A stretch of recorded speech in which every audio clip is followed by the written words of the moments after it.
Hey, Marco, you ready for the totally coolest, awesome show? Awesome show? Dude, I had something. Oh, yeah. Hey, make sure you believe everything on the internet. Oh, which one? Just everything. Like, if it says it on the internet, make sure you believe what happened on the internet. Don't read books. Just believe the internet.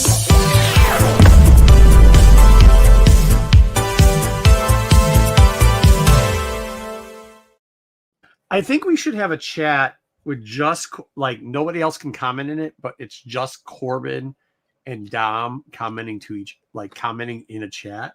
Stop. Because a lot of times they don't even comment to people in the chat. They just like make comments in the chat. And it'd be entertaining. And we could probably like get 1 million subs just like making shorts out of that. Because it is hilarious. Absolutely hilarious. Corbin will be joining later. We have a lot of books to review this week. Look, we got a lot of feedback from the McFarlane stuff. I know we don't do good numbers with DC. But we decided to do some DC McFarlanes that you might not know of, and one that you probably do. There's 4 prints of it, but you should probably see what the price of. There's a weirdly astronomical price on actually a book that Bruce just acquired, as a matter of fact, from somebody we know. He just needs to send the money. Let's say hi to the chat. I hear there's a HR complaint in there too. GTK Comics, hi, thumbs up. Whoa. Kakan? Whoa. There we go. Cheers. I was gonna say make sure you're following Tommy Longbox on the IG, but at me, I'd respectfully like to file a official complaint. I have been SH'd. Tommy Longbox has suggested that we all cock odd eggplant emoji.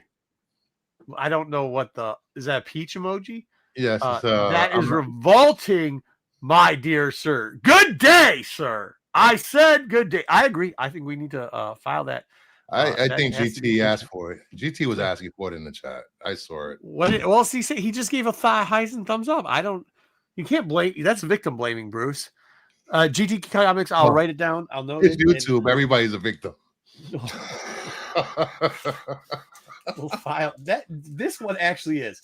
We're going to file that one for you, GTK Comics. And then we're probably going to file one against Bruce for just ignoring that. I am HR. How are you going to? Howdy, kids. Just over 300. Barlord. Dub just yelled at me for the amount of books that I submitted this week. And I didn't even submit all the ones I read, as I usually don't. But we have like 10 books to review this week. Just because like it was a heavy week this week. Kind of like when certain people cry on the internet. Heavy week. Damn, why so high? What's high? Because I was high. I think he's talking about the 300. 300 what? Oh, yeah. There's a lot out there. There's a lot. Well, the good thing about the DC covers is it's only $1 more for any of the variants. They're kind of getting you, aren't they? We were going to talk about that in the section. We'll talk about some good covers. I couldn't get to the book, but from what you said, it was a good thing. Yeah, same bad time, same bad channel. Let's go. Sup D, sup. Matthew, good to see you. My boys. Hey Meyer, we're reviewing a book, and I'm going to give you a suggestion because I know you like to read trades and something you probably didn't read before, but I'm going to give you a little Marvel suggestion. I hope you follow through with it. I've been reading 80s, 90s Spider-Man and X-Men. Spider-Man and there you go. Well, Mutant Massacre is really good. It is also good. Yes. Mutant Massacre is one of my favorite X-Men stories. Yeah. There's a lot, there's some crazy stuff. I'm gonna give you another one, a more recent one. Blame Corbin for. I do want to ask you guys a question before we get started. Well, let me say hi to Adam. Hello, boys. Hey, Adam, what's up?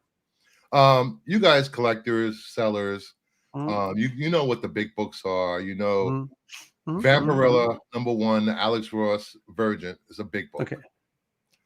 So what do you think about putting a foil of that book in blind bags? Does that devalue the original book? Yeah, I mean, this goes back to I don't know if you remember this, but at one point there was a 1 in 50 Darth Maul that they did. And it was one of those covers that, I mean, you could call #1 black, white, and red. No, not that one. No. It wasn't Darth Maul. I'm sorry. Yeah, it was. It was Darth Maul, and I think it was It wasn't a Raza. It was somebody like that, but it was a yellow background. Maul was on the front cover. It was it. It was right up there with the Boba Fett reflection cover, right up there with the Matina Thrawn cover, and then Marvel decided to come out with a second print in black and white. And I remember Dom saying, "This is awesome. These books are both going to be worth so much." It tanked. It tanked both Star books. Wars Hidden Empire #1. That's what it was. Art Adams cover. Yep, the Art Adams cover. Yes, thank you for reminding me. Because I bring this up because I got into the Vampirella Kickstarter blind bag. Okay. I got one bag. I wanted to see what it was all about, and lo and behold, I pull a Alex Ross foil reprint of the original book. Hold on, we'll show it.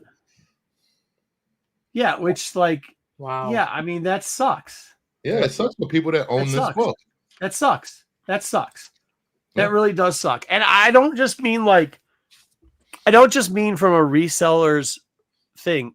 It's like when you see something great and it cheapens it, right? Yes. Like that's what sucks. Like, you're like there, you're on LCS day, you see something. Because like the Thrawn Matina is the perfect example. People didn't see that book coming.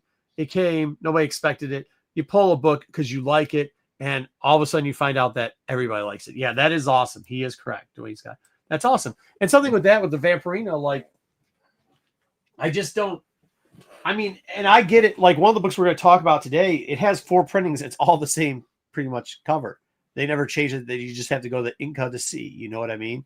The difference between them, kind of how it used to be. Now it's like, if something's cool, they'll just print it to death and then it'll suck. Right. But so the difference here is that we're looking at it as a buyer, a collector, a seller, whatever. We want to have the most rare thing. We want to have the hardest to find thing. No, I think but those are publishers.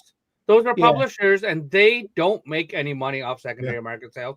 But you do. I disagree. Yes, you don't. But what you do make it off is being cool and popular.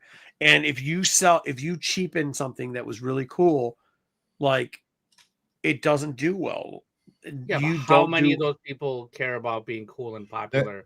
Well, cool and popular sells. I mean, it's just like I don't know if you guys remember that Night Terrors cover with the Joker with the teddy bears coming out of his mouth. It was a cool cover. It was a really good cool cover. And then less than 2 weeks, a store did an exclusive Virgin. Like it cheapens the original, when they reprint or do versions or foils. Yeah, this is why I have, hey, Ed, hey, kids, and Bruce. Good to see you there, Ed. Hey, this is why I will say this about Dynamite. Like, they're the king of shit. Like, they shit in, shit out. Like, they do that. But, yeah, I mean, it does. Matthew says it. He's a guy that collects comics, too. In everything is overdone now. It's like you don't have to keep overdoing it. And it does give you, as Kevin says, brand fatigue as a whole. I mean, it just does. And I don't mind the gimmicks. Look, I mean, dude, I remember when it's not called Ghost. What's the original one for the original Ghost book? The Ghost brand, Ghost Machine. What was the original one on that? Geiger. When Geiger came out, was it Geiger 1 had like the glow in the dark cover? Yeah. I love that, dude. For that thing, I loved it. Like, I love the gimmick, but you're right. Like, maybe it is too many gimmicks at this point. Like, hello, comic book brother. Hey, what's going on, Key? Hey. But yeah, my thing is like, maybe it is too many gimmicks. Maybe we're getting too gimmicky, but then, and I will tell you this, talking about the comic book store, I told Bruce, you know what my store decided to do today, which is just the most asinine thing I've ever heard before? What? Deadpool Batman. They ordered 2 copies of every cover, except for the A cover. They ordered 40 copies of that. What? Of the A cover. What? Interesting. So now I had to choose between which cover I wanted to spend $1 extra on that I didn't want. And I mean, then I went to a different LCS and got the cover I did want. But what I'm saying is, like, there were so many good covers because dude, you want to know why? Because the LCS owners are getting fatigued from it too. They don't know who wants to order. I just talked to them about it. they were even talking about the Absolute Batman book, which they still have probably about 10 cover A's left. She was like, dude, listen, man, I'm spending now at this point, like, just to order one book. Like, if I went through to evenly break down and look at every copy and see what everybody asked for, then multiply, I'm spending an hour just placing an order on one book, where it used to be you choose between an A and a B cover. You get 1/3 of the A cover and the B cover, and then you get the incentives. Now you got to look at like 52. Dude, that fucking Batman Deadpool book had 21 copies of just regular covers, right? Which is cool that they didn't do incentives. I would say that they did, because besides the A cover, every cover color was at least $1 more. But like 20, was it 20? I don't, go look it up right now. I'm looking at it now. It was a shit ton. So you're telling me you're like, okay, cool, I'm going to order 100 copies of this book. And in her defense, I get it. Like, I was pissed off because I didn't get the cover I wanted. But in her defense, I got it. You could have ordered the cover in FOC. I got it. But then 20. You go down the list. Huh? 20 covers and 3 retail exclusives. So it's forget the retail exclusives. 20 different covers. You tell me how you're going to expand on ordering 100 copies, because 150, because it was 50 per store. That's what they ordered. You tell me how you're going to split that up with 20 fucking different copies. You're going to order, huh?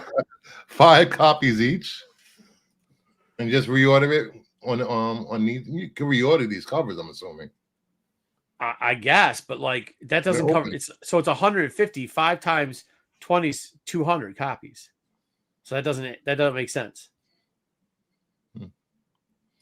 Or wait, it's 100 copies. My bad. 510. 100 copies. Yeah, 100. My bad. You know, my bad. Yeah, 100 copies. So then you're missing out someplace. I think as a comic shop owner, but if you do that, but Bruce, even if you do that, that means each copy, each LCS gets 1.3 copies, 1.33 repeating copies per store, because it's 3 stores are ordering for 150. If you do only 100 copies, 5 copies a piece, 1, 2, 3. Oh, that's different. So 100 a store. I don't know. It was overkill's the cover. You shouldn't know. I don't know. I think a comic shop owner should know how many people come in and buy that. They do. They know that they're going to sell 50 copies, but you're trying to pick out which 50 copies to pick out of 20. Bruce, there were some good books. Like they just did 2 of every copy. So that's 2 times 20 is 40. And then they did 10 of the regular copies or whatever it was. But I mean, this store is more busy than the other one, so it got a couple more. So it got 20 of the regular copies. I don't blame them for 19, so whatever. I mean, I'm not trying to. This isn't fucking arithmetic here. We're not going back to school and doing math and shit. I just got an email. My Mark Spears Kickstarter issue just got. Dude, I'll tell you, at the LCS, there's somebody already wearing the shirt and everything was going on. Grumpy G, what's going on? What? I had on my shirt on Sunday. Everybody's got it. Yeah. I can't imagine the print count on some of these issues, but they're not. Hey, you know what though, Kevin? It's still not as much of the 90s, and it's definitely not as much as the 70s. It's definitely not as much as, because you got to remember, like they were doing 1 million+ counts in the 90s. And even if you go back to DC, I mean, the Silver Age, they were doing a shit ton too. The problem is nobody took care of the comics back then. So I snagged the which one was this? The one that was $80 that was limited to 1,000 copies, and it sold out as soon as they released. Within seconds, it was sold out. $80. Yeah, well, they probably got that too. It looks like it's fuckery. Tom fuckery. Some trees died to make Miss Magic happen. I know. It was bad. Dark Horse has been terrible lately, but now I almost appreciate what a variant. Yeah, dude. The sad part is I actually kind of liked what DC was doing, but did we need 20? Could we have just done 5? You know what I mean? Could we have gotten to the same thing with 5? Yeah, I don't know. I just think there's a lot of great artists. Or how about this? Instead of paying, I mean, you should pay the artist a lot too. But why don't you write good stories inside? That'd be something. How about not just covers? How about we do some good stories? Okay. Anybody else? Nope. All right, we ready for the top 5? Nope. Yes. Yes, we can do that. Or we could just get right into the McFarlane stuff. Either way. I'm ready.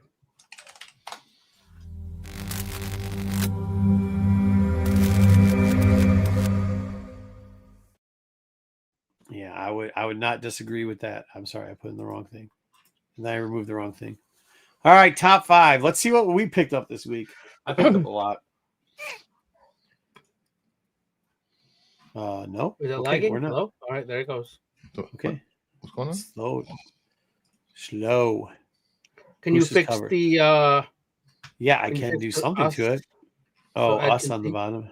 Yeah. I can try, but I don't know if that's gonna. Oh, yes, it does. Look at that. Sweet. Perfect. All right. Here are the open order covers, and we're gonna start with number 5. I will tell you this. Let me say something real quickly. You could have just. Oh man, Dub, I dropped that cover. You know it too. I did drop that cover. I liked it though. I like that cover. I like it. You like that Frizzen? Yeah. Yeah. I like the Frizzen. I'll be honest. This is the one thing I'm going to tell you about Deadpool Batman. I liked like 10 of the covers, bro. I like 10 of the covers. I don't know why there was a Storm Wonder Woman cover. That shit wanted nothing to do with the book. Spoiler alert. Yeah. So my question about our top 5 is not question, more of a statement. Yeah. That we're only supposed to pick each title once. No. You cannot pick the same cover more than once. What said. The same title. That's not. No, it's never been the same title. You can't always pick the same, been that. That's not true. I'm the one who came up with the top 5. You Yeah, can't pick the same cover. No, you can't pick the same cover. So if it's like a cover that's got trade dress or a cover that's got virgin, you can't pick that same cover twice. Yes. Did I pick the same cover twice this week? You picked the same book.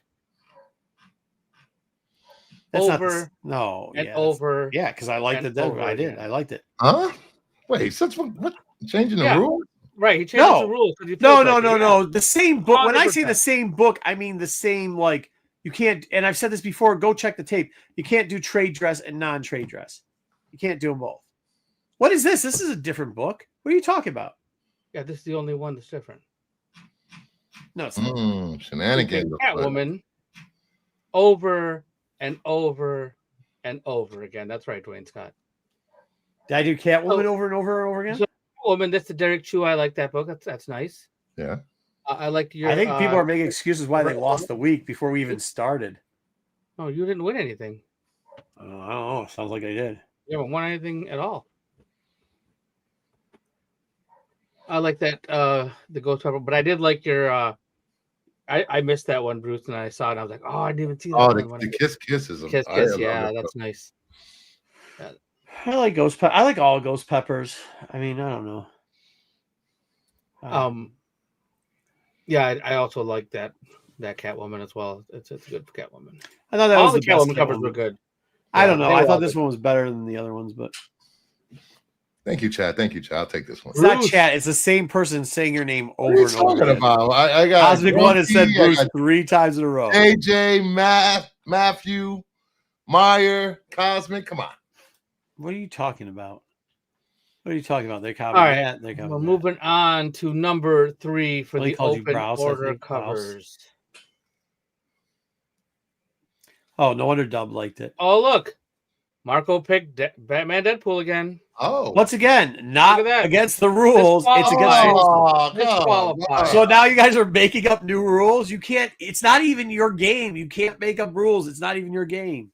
You are the one who said it. You can't pick the same book more than once. For if it's a variant and a trade dress, yes, you're right. You cannot pick the trade dress. You cannot pick the variant in one. That's right. That's right, Double J. 100%. Oh my God, I've never heard so much cry. Thank you. Do you want a little cheese with your wine, Dub?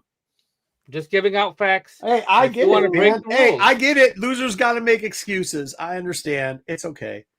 It's got to be hard. I get it. So what did you win here? Oh, I must be winning because you guys are already making excuses. You're making excuses why you lost. Yes, that's never been a rule. You're just making shit up, and you guys are cheering for it. You're guys. You're like, hey, listen. You're like Jets fans. You're like Cowboys fans. You're making up excuses that. Yeah, I don't want to hear any kind of crap like that. You're making up excuses. Refs are cheating before they even start the game. Yeah, the chat agrees. The chat's agreeing. Yeah. I don't see anyone in the chat agreeing with you. They followed this game from the beginning. Marco's magic. That's what he's saying. Okay. That's. I mean, I don't know. What is that? He didn't vote for you. I don't even know. Yeah, right. The only You person don't that's know. agreeing with you is JJ, who once again is just upset. I get it. Either way, next book, please. No votes for this one. Who? Except for me and Dub. What are you talking about? I got one vote. I get it. All three. That's a vote for everybody. That's Okay. from the last one. Oh my gosh. Yeah, go ahead and try. You guys ruining a segment none of you contributed to.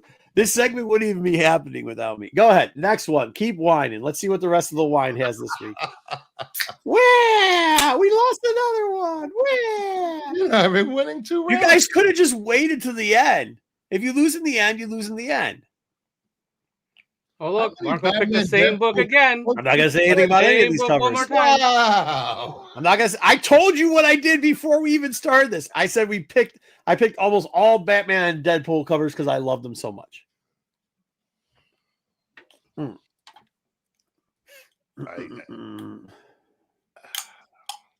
There's just no words for this. No words. No words. There's plenty of words. Erroneous on both counts.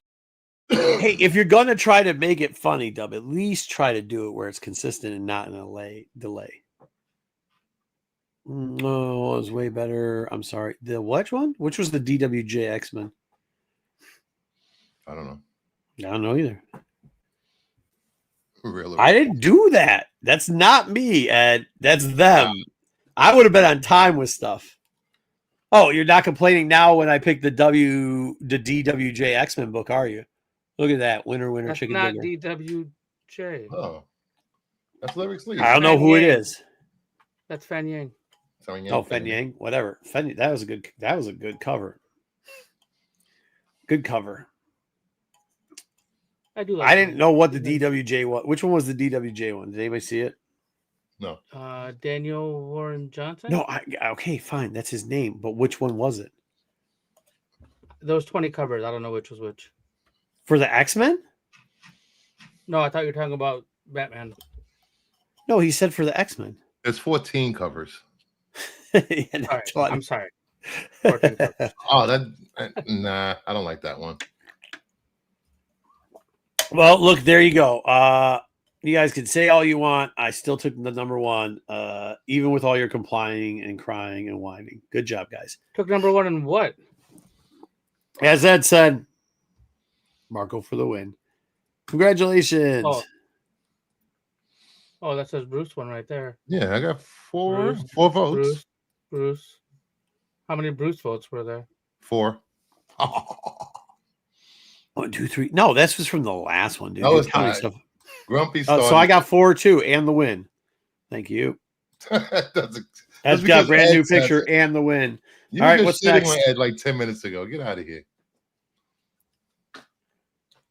Was that There which we one was go. that? Was that the head? No, the exorcism. I don't know if I saw that one. I saw the one where the head. Oh, I know which one that is. Yeah, that was on my list. Did we I didn't include the pick it. last book? I read half that book. I didn't get all the way through it. Oh, good call, Dub. That's kind of fun.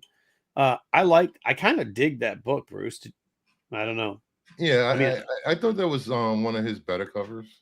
No, Wasn't the that cover book supposed sucks to come out ass. a while ago? The cover sucks ass. The book, that no. cover does not suck ass. Get out of here. Yeah, the cover sucks ass. The book was actually pretty good though. Yeah, the cover's all types of ass because it's the cover same as the 8 cover. It's just black and white. Yes, A little it's bit red. blood spot foil. Blood splatter. You just fucking complained. You disqualified. You can't complain about that shit 2 minutes ago before as the show started. Your whole bullshit about getting a foil. This is bullshit. This is just full sell bullshit. You literally started this show complaining about that shit years ago. That has not been released. Nobody look. This Come is on. such a fake, dude. Get out of Such here. a sellout fake. Bruce for the win. Thank you very much. Bruce for the win. Bruce, you whined about that as a cover 2 minutes ago, and now you turn it around. I don't think rewind the tape. Cover. 20, this is not the same 34 cover. minutes. Is it the same cover? No. This is what you. That's the A cover, Bruce, that they just put spot foil on. That's what they did.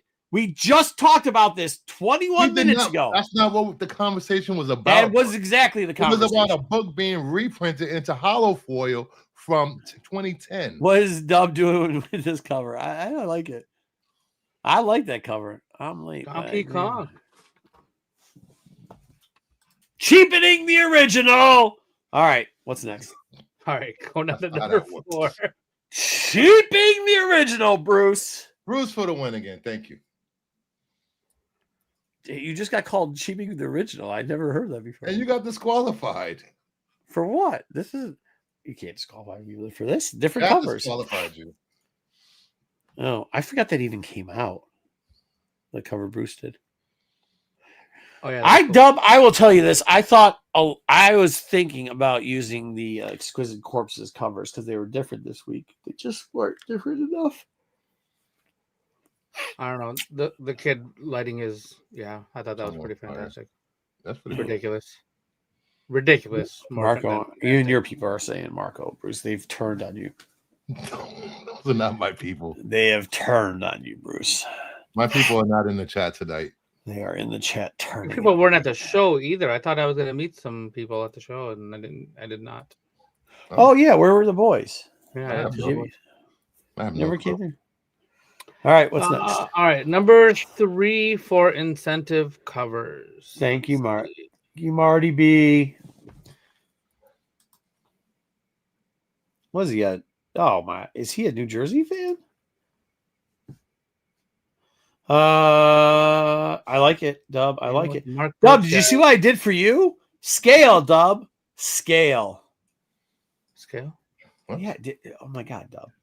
You always talk about how you like it when they show Godzilla at scale. Godzilla and Meg fight. I do like that. Yeah. It's I thought you would have gotten there. Yeah, I do. I didn't love that cover though. I like your cover too, though. I like your dude. I'll be honest. I thought a lot of the variants there was like a lot of 2s. You know what I mean? They were like all on the same level. I thought there was a lot of covers that were on the same level there. Yeah, like nothing like I don't know, nothing super stood out, but nothing super standing out, but a lot of just where it was hard to pick the 5 in trade dress in the regular variants or regular covers in regular variants. I thought it was the opposite in I thought it was just like this is the time you don't try to goon out. At least it's early. Don't try to goon out off the bat. You know what I mean? So, and yours is the image book, right? Like Wolf. That's Viking Moon. Viking Moon. The Fusion. They had a few different. Oh yeah, good covers. Those guys were teetering. Then they didn't make it. All right, let's see. Number 2. What did you guys do? Oh, yeah, I went with that cover. Spears. Yeah, you guys went with the Rebecca Puebla. I liked it, dude. There's so much detail in that fucking cover. Like, just so much. But once again, like, was this much different than my 3 and 2 pick? I don't know. You know what I mean? I don't know. But you know, I thought it was good. Yeah, this one was, very reminiscent of Hannibal. Kevin. Yeah. Kevin. Oh, Kevin. Bruce is definitely taking this one. It's the same cover. That's what I was saying. I was looking at the chat. Hey, Bruce, you got more fake accounts than Matt on there, brother. What are you talking about? My hands are right here. It's like you live in Arizona. Listen, if I lived in Arizona, I'm not going to. Arizona, everybody in Arizona got 50 accounts, bro. All right. Yeah, I mean, that's a good cover. Thank you. We both did well on that. All right, what's next? All right, the number 1 cover. Well, hold on. Let me guess how it's going to be 3 goons. It's got to be. I don't even remember what I put, but it's got to be 3 goons.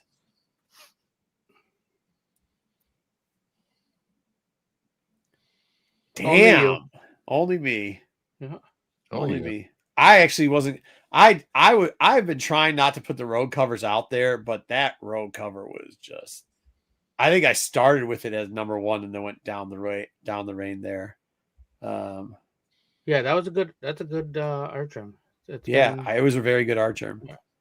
Once again, Bruce, I mean, I used your cover and I think they were all 2s. So I think that's a very good cover too. Solid, yeah. I mean, I think I was debating putting in the other one, the Joker Doom one, but I like this one better. I thought it was very good because he had 2 covers out this week, right? Yep. So. Yeah, the Deadpool, Batman, and the Amazing Spider-Man. Yeah.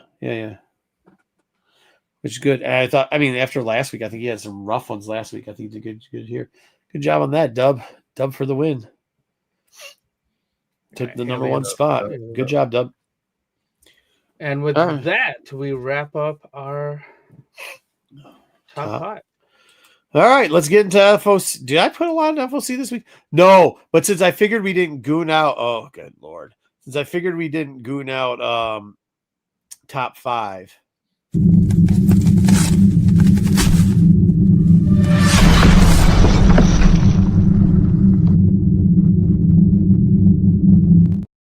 I don't know what I did with FOC because I did it earlier in the week. But I would guess since we didn't goon out top 5, I would only guess how'd your threw me kids, for a how'd your wife. curveball with the FOC because I didn't have time, and then you made me do something different.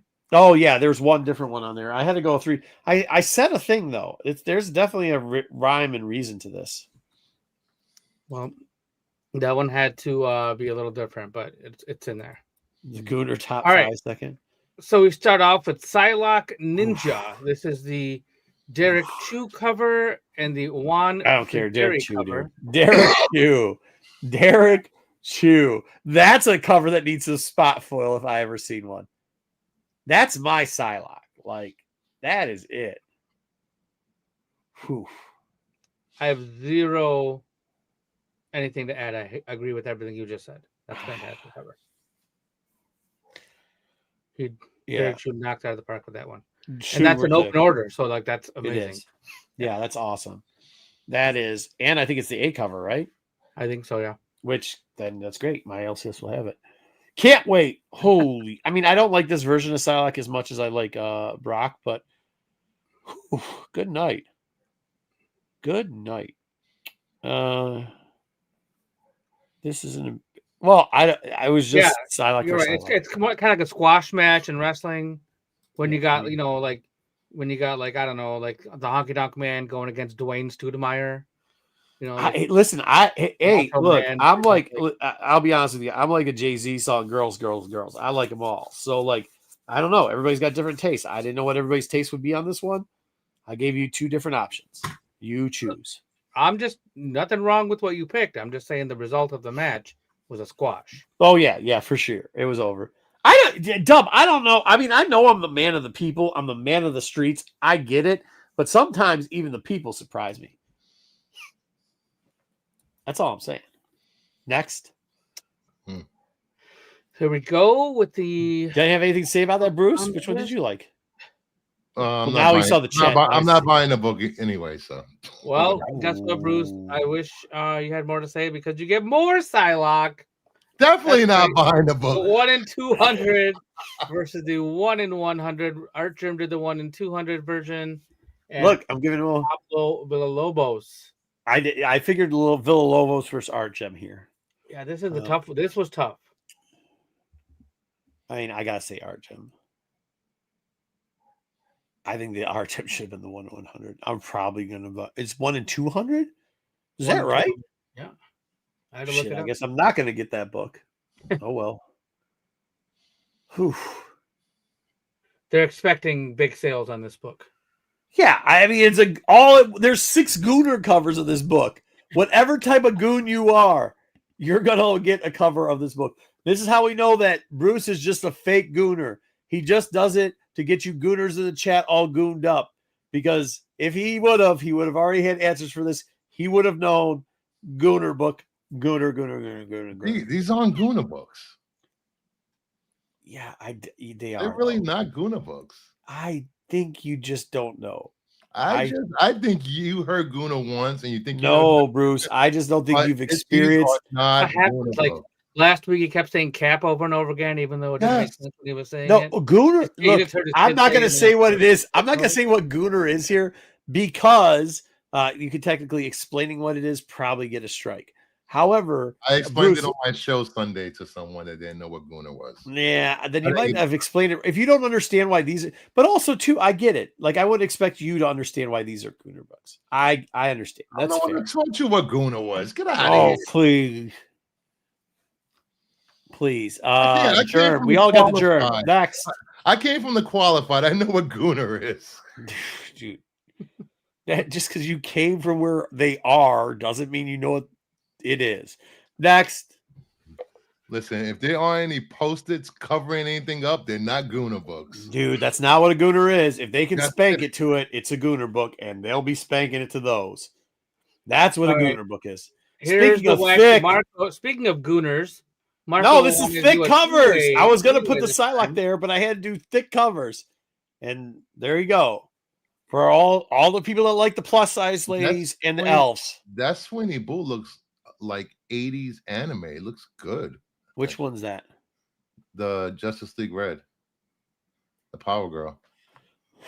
I'll tell you, this isn't for me. I don't like the dress up thing. I don't like cosplaying in bed. And I like a thicker girl every once in a while, but like I'm just saying. I don't like one that necessarily has pectorials. But I mean, teach their own. Teach their own. Teach their own. I would say that the middle one was probably the better. Yeah, middle, pass. See, Barlord. He just doesn't even want to have anything to do with it. I like the one in the middle. I think the middle's it. What do we got here? I don't know. I don't know. Shabina's becoming oversaturated. Who's Shabina? Sveta Shabina, the middle cover. Okay, well, the chat disagrees with you. The chat disagrees with you. They'll catch up. They'll catch on in a few weeks or month. Yeah, she does. They'll get to where I am. See what Matthew looks. Matthew's worried about the same thing I am. Yeah, squashing his head. Yeah. Okay, well there you go. Chat's good. It says the middle. I'm not going to say anything about the one on the right, and I'm going to move along. Oh shit. Yeah. Well, I mean, teach their own. It looks, like Goku. So here we have Harley and Ivy, Life and Crimes #2 by Ejikure, and then the same book by Leslie Lyrics Lee. I just like to revert back that everybody's beautiful in that last one. Like I said, every different body type is beautiful. That's all I'm going to say. That's all I want to say. All right, continue. Both. I like Ichikuri and I like Lyrics Lee. I mean, you can like both artists, but this is like, I don't know. I'll be honest with you, I felt a little creepy with the one on the right. The one on the left, I'm okay with. Creepy. Yeah, it's creepy. You don't think Harley's face looks creepy in the one on the left? Yeah, they both kind of do now. Yeah, it looks like a dollish, like. Yeah, I'm saying neither. You're right. You talked me out of it. I'm saying neither. I'm out on this. I'm out. Not this. Look, I tried to give the people what they want. I just can't say I'm always down with it. And these two isn't for me. Neither one. So, yeah, neither. I'm with this guy right here. Me and Key Comic Mark Watch. I'm neither on this one. I did feel kind of grimy putting these ones up, but it is what it is. All right, let's move on to the next. People feel flat. That's not the same that I feel with them. I feel creepy, but that's all right. Here we have Aerotech #2, and then we also have Alice Forever After #1. They're calling it the it's the Virgin cover. I don't know. Yeah, it's the Virgin cover. Unlimited art, I think it said on there. Yeah. It's from Boom? Huh? That's from Boom Studios. Alice After. Yes, I believe so. Damn, so Panosian, and then it's the throwback thing. But I really like. I couldn't find anything to go with Aerotech, and I'm going to get the Aerotech cover because I think it's hilarious. I believe that Aerotech was supposed to have a post-it note on it. Yeah. No, that's a robot. It's fake. Doesn't matter. Yes, it does. Did you read what the person says?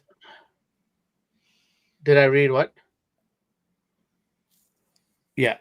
Did you read what the lady says in her head, Bubbles? Yes. It's funny. I'm getting that cover. I don't care. I think that cover is hilarious. It reminds me of a lot of things. They have the old DC topping to it. The It's go-go got the checks, feel of both the romance and the sci-fi Silver Age stuff. Just everything is great about it. So does this start a whole new category of gooning? AI goon, or I don't think that's I don't think it's a gooning thing. AI I think it's making erotica? fun. I think it's making fun of gooners. I think you're misunderstanding. I think it really does make fun of gooners. Robotica? Erotic robots. Okay, whatever you're trying to sell is not it. And cover C is $4.99. Nice. There you go. There you go. Four-armed robot? Yeah. Unless if the cover is a ratio of some kind, I usually try to mark it on there. If it doesn't, I do too. if I don't like the mark throwback usually, covers. yeah, we try to put it on there. Otherwise, it's an open order cover. By the way, Key Comic, this is also a distressed. It's also distressed, which I like distressed books. So there we go. I think just people are scared to say what it is, but they're going with the Aerotech. Yeah, love the throwbacks. Yeah, fair enough. Yeah. There we go. Okay, cool. We like it. I like all the throwback stuff on it, and they have the little GI Joe thing at the bottom too, which is awesome. Yeah, AI Joe. I know, but that's a great way of doing it. We have Pinocchio. DCKO Red Hood versus Joker by Guillaume March and Batman Static Beyond #2 by Raza. I wasn't going to use this DKKO because there's another one that I think might be more popular, but I thought this was the best one. I thought it was really good. And then we have a Raza, so we know which way that Dub is going. Yep. The Raza. Yeah, I like the Guillaume March, but that Raza just knocked Batman Beyond. The Raza looked like the other one too. Yeah, I mean it really does. Yeah, the Raza's flip on the flop, right? right? It was static in the front with the Batman Beyond symbol on the back. Yep. This is the alternate cover. Yeah, alternate of that. Yeah. It Yeah, is. I love this Raza. So good. I mean, I'll be honest with you. I think I'm picking both of them up. So yeah, I thought they were very good DC covers this week, or this FOC. Static was better. And with that, there we go. A little creepy, a little bit of a creep ball. FOC, gotta admit, a little cringy at certain points, but we got through it. We got through it. Raza for the win. Good. Raza. Yeah, the static one was good. All right, what do we do next? What do we got next? We can do take it or leave it, or take it or leave it. No, we can go into take it or leave it. All right, let's do take it or leave it. We got to get through it though.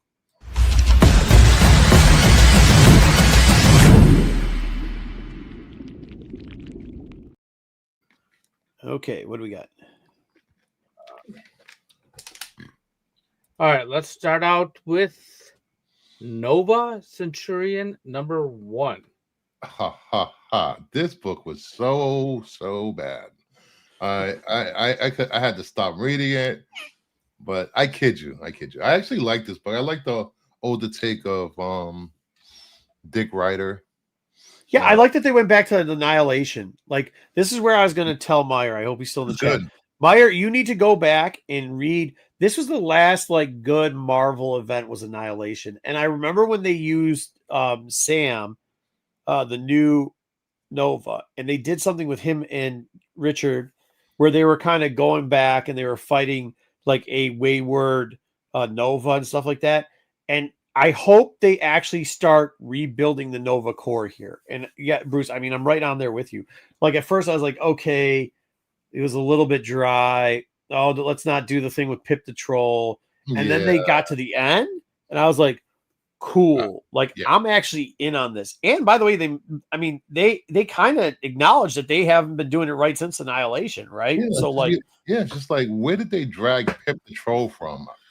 That's true. I mean, well, I'm like, where's Adam Warlock? No, but for people that know, Pip the Troll was in X Factor. Me and Pete loved it. That X Factor David, what's his name, run like towards the end before God rest his soul, before they got rid of him, the David run. But like, it was good, and that Pip was funny. This Pip wasn't as good, but I mean, like calling back. I would really like what I really like to see is, and this is it, him reforming the, because he's still got the mind, which is great because that kind of was up in if it was here or if it wasn't. And he's got the little hive mind thing going on. It'd be cool if he revived it, just very slowly got a couple more Centurions back and had a couple different Novas, right? And it is called Novia Centurions. So hopefully that's what he's doing. And then like you go out and you fight the Raptors, right? Like you get the rest of that Darkhawk Raptor story or something to that effect. Something like what is going on in Annihilation and revive Marvel Space. And Marvel Space does not have to revolve around Guardians of the fucking Galaxy, right? Like, right? Like it doesn't. It doesn't have to. I tried to read some. The only Guardian books I like are the Guardians of the Galaxy from the 90s. It was. I do not like any of the newer the stuff. Yeah, once they started bringing it in, they did a shitty job. I mean, it was all right in Annihilation, but the minute they changed, that's not the Star-Lord you see in the movies. And the minute they changed Guardians of the Galaxy to the movie Guardians of the Galaxy, they fucked a lot of shit up. Mm-hmm. They just really did. So hopefully this is like, I mean, I hate reboots. I think everybody does. But hopefully this is the start to something actually halfway fucking decent. But no, they'll fuck it up somehow because they're Marvel. But thumbs up for this book. I'm giving it a thumbs up. Pip does go hard.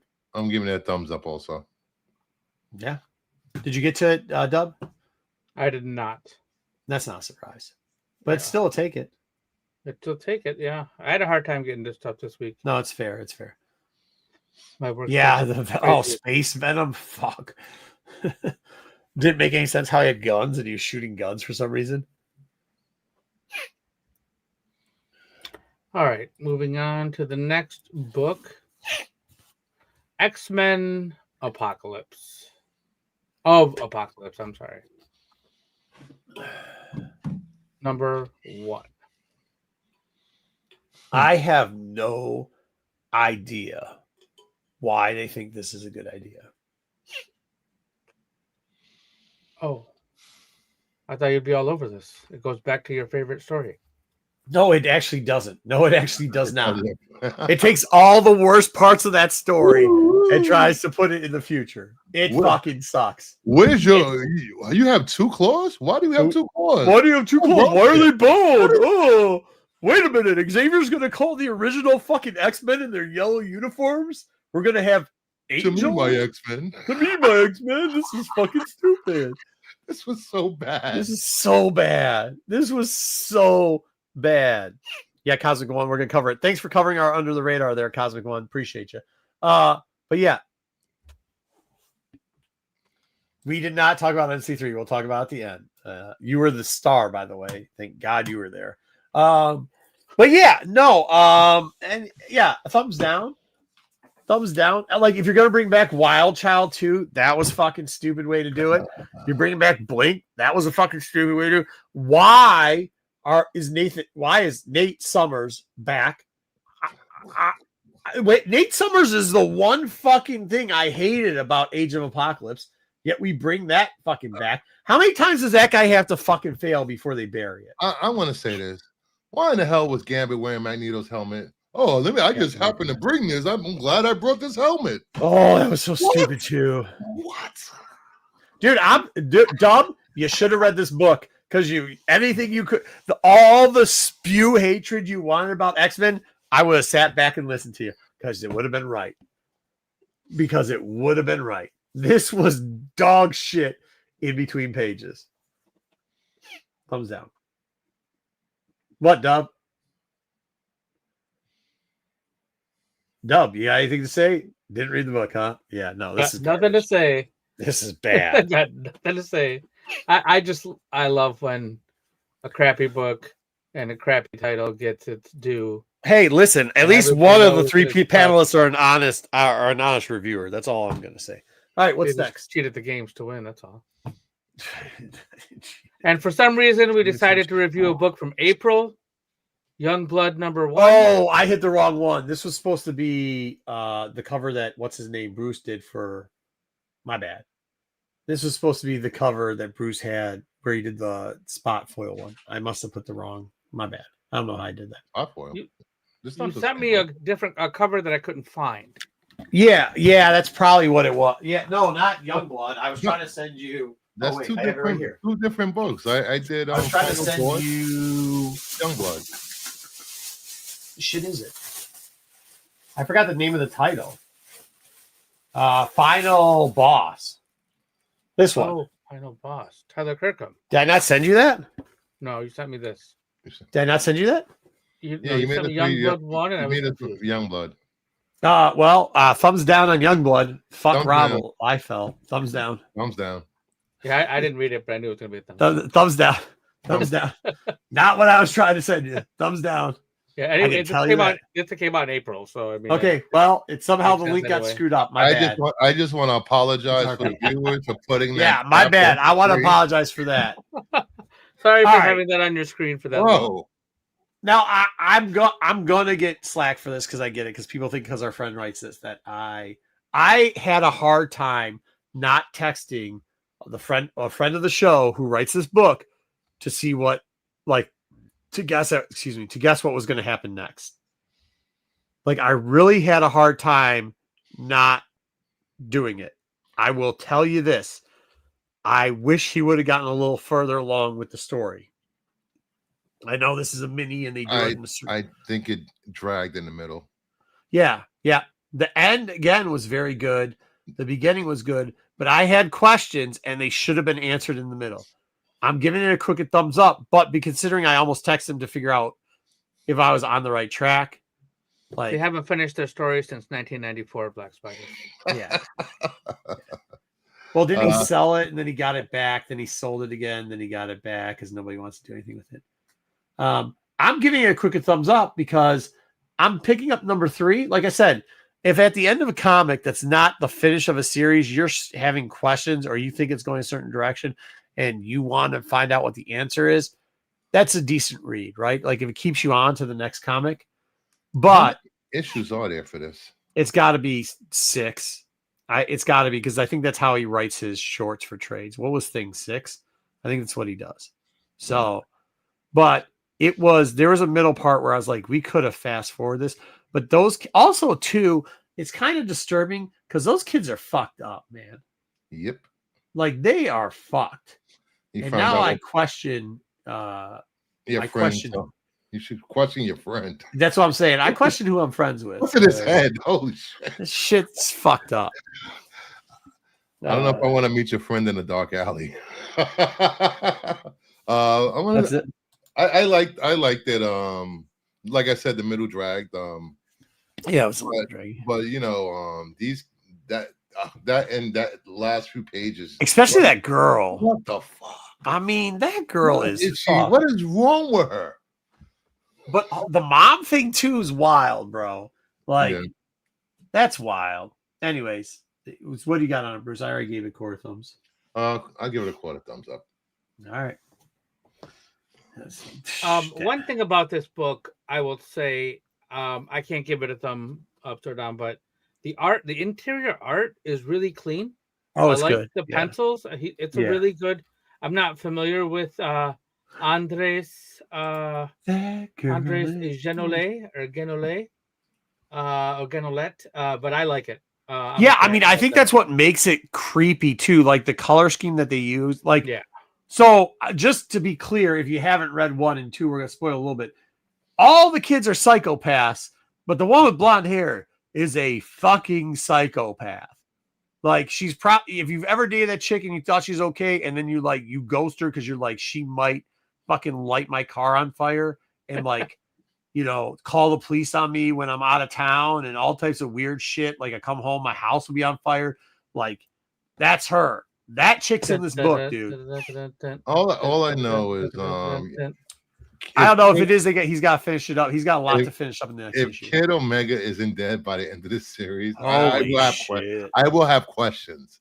I will too. That's where these some are good kids. Do you think he is dead too? Like, My Bargain Comics, never trust a big butt and a smile. That girl is poison. He might be dead already. Yeah, he might be dead already. That's one of the questions I had. Well, we shouldn't spoil it. That's one of the questions I had. I was wondering if it was a science type. All right, moving along. Yeah. To the next I'll take book. it. It is Titans number 29. All right. The next book. Yeah. I was happy to see Gem World. Whom? Amethyst, Gem World. Yeah. DC 80s. It's a book. When was the last time DC actually? I was going to leave this to just dog Corbin on this, but like, and this is where I thought about Annihilation. So don't think it's one sided. What was the last good DC event? Was it the first half of the the Batman Who Laughs? No, I like Absolute Power. Oh, I liked oh my god! I said the last good one. Infinite Crisis. That was good with Superboy. But that was way before. I'm saying, like, they had to have some. We've only had one issue of DCKO. Issue 2 comes out next week, 2 weeks. Yeah, I mean, this all-in thing is not it. It's the future state of nothing. I just can't. Well, this is only focusing on the rescue of everybody on Earth. What's supposed to be the tie-in? It's boring. The Three Jokers. I don't know, dude. The Laughing Joke was pretty good. Three Jokers is good too, but like Laughing Joke was after that. And that was pretty good. They just dropped the ball because they didn't release it properly. But yeah, I mean that's it for DC. So what's that? 2018, and Marvel's worse with Annihilation, which is what 2016, 2017. Like, guys, you are right. Neither fucking one has had a good event in almost 10 fucking years yet. Hey, let's do another one. So thumbs down. I'm sorry. Thumbs down. Thumbs down. I'm getting that crooked thumbs up because I was happy to see some characters that I haven't seen in a while, and I'm glad. I'll give it a crooked thumbs down. Don't do a full thumbs down for me. Sorry, crooked thumbs down. Yeah, go ahead, Bruce. I'm sorry.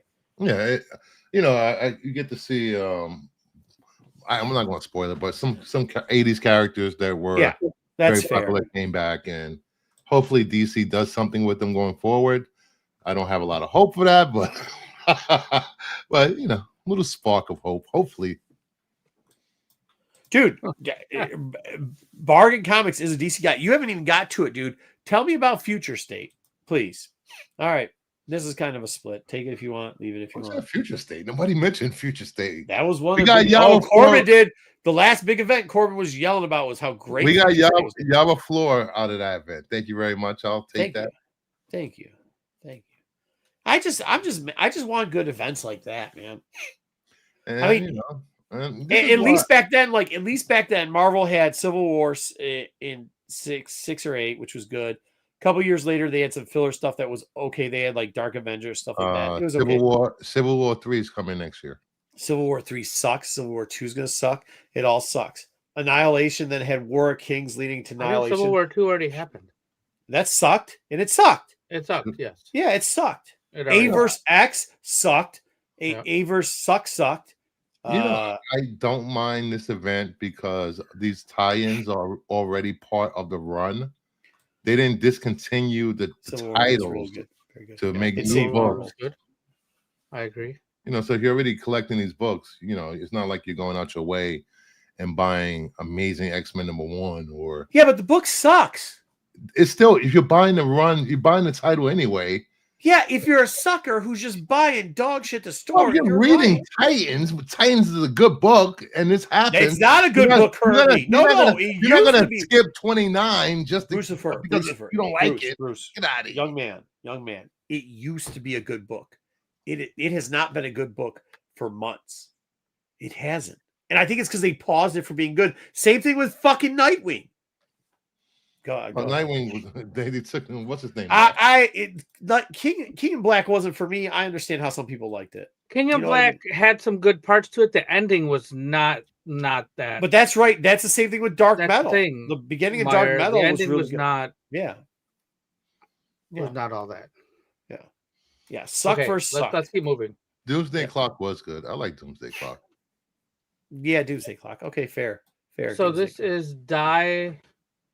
This is Another Die Day. Reloaded or whatever it is. Yeah, It's Die I the believe Loaded. this came out last week as well. Did it? Yep. I thought it came out this week. No, it was last week. Whatever. I picked it up. No, well, my comic store didn't get it last week because I picked it up this week on the shelves. So I thought it was good. I thought it was an interesting book. I'm giving it a thumbs up. I thought it was good. I know it's the second version of something, but I thought they did a good job. The beginning of it, I was like, had no idea what was going on. But towards the middle of the book, it became interesting, and towards the end, holy shit, it took you on a roller coaster with what happened. Well, because I think there's a first. How I understand it, the first part of the book was semi-recapping the first series. What? No, Meyer, Jumanji for adults. Yeah, it was. I thought it was good, man. I'm giving it a thumbs up. I might actually start picking this book up. I don't know why my Stephanie LCS... Hans doesn't do much wrong. I mean, she the interiors were great. Fantastic. And yeah, I'm sorry it was last week, but I picked this book up this week because it was said new this week, so we didn't get it in last week. I understand that happened to some books. Yeah, didn't a bunch of people on the West Coast not get their books either? You said? Yeah, so I don't know what happened with this. That's usual. That's the usual. Was it? It was good. Good, sweet. All right, let's keep moving. We have Bruce, more did you like this one, Bruce? Yeah, thumbs up. Yeah, thumbs up. All right. Batman Deadpool, the one you've all been waiting for. I didn't get to this, so I'll be back. What? There wasn't. Constantine had a story, so I thought there would at least be something I liked. But it pretty much looked like Doctor Strange was taking Constantine to prison, if you know what I mean, from behind. The story was not good either. The Deadpool story made reference to Slade Wilson a couple times, which was semi-okay, but even that got stupid. Unfortunately, like the other book, the one that Marvel did, there was like 3 out of the 5 stories that were good. I would like somebody to point out which one of these pieces of shit was good.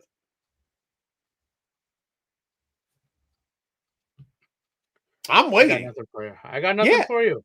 I mean, unfortunately, I didn't read it.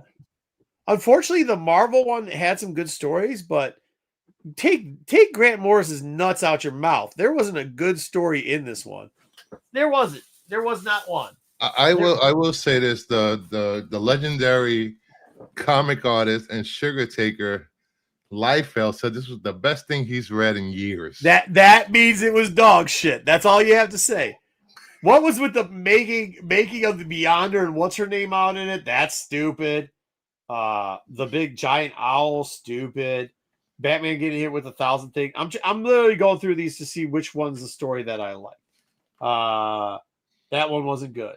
Cosmic Kiss Caper. That's what the Batman Deadpool one was called. It seems the chat likes the Grant Morrison. They like the X-23 Nightwing. The X-23 Nightwing was about a Wolverine being trapped in a cage. Don't spoil it. It sucked. Spoiler alert. No spoiling books, even if you don't like it. I didn't like any of it. The only one that says Grant Morris. That's it. I guess, but it went on for RP. Did it not go on for too long? That it could have been good, but it went out too long. It could have, but what was that? The only one that was okay again, because I expected it to be done by the art, was the Hulk and Harley thing, because you knew it was going to be very childish. So I guess it sucked, but it was supposed to. So you got that one. Oh my god, dude! Right here, when Doctor Strange is giving it to Constantine from behind. I mean, I just had enough, bro. What the hell? I had enough. Come on. First, it was a Robin orgy that didn't happen in the book. Now, Constantine is given to Doctor Strange. I showed you the picture. I showed you the proof. I showed you the proof. He was giving it to behind. That story sucked. They say your credibility is gone, Marco. Your credibility is gone. Nah, please. I don't care. Once again, you had one person say the fucking. You said one said that. I mean, the only thing with it was the covers were the covers, Zaggy, were great.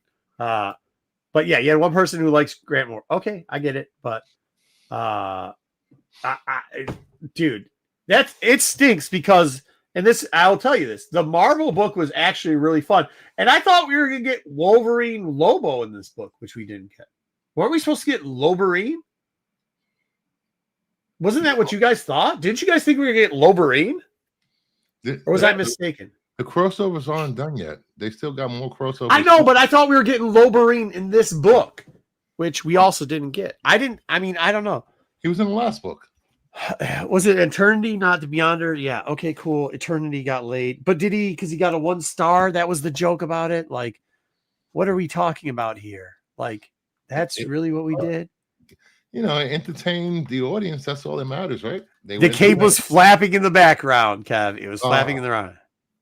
Yeah, see, like I said, RP, I get it, but it was too long. And he's like, yeah, it was too long. I get the team up was dope. When I first saw the team up, I thought it was cool. Even when they went to go save Gabby, spoiler alert, I thought it was cool.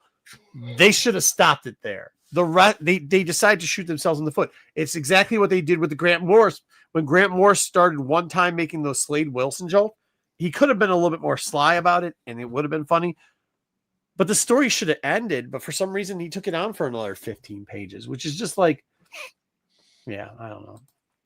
All right. Thumbs down. Speaking of Dead Bat, Liefeld is taking credit for that creation of Dead Bat.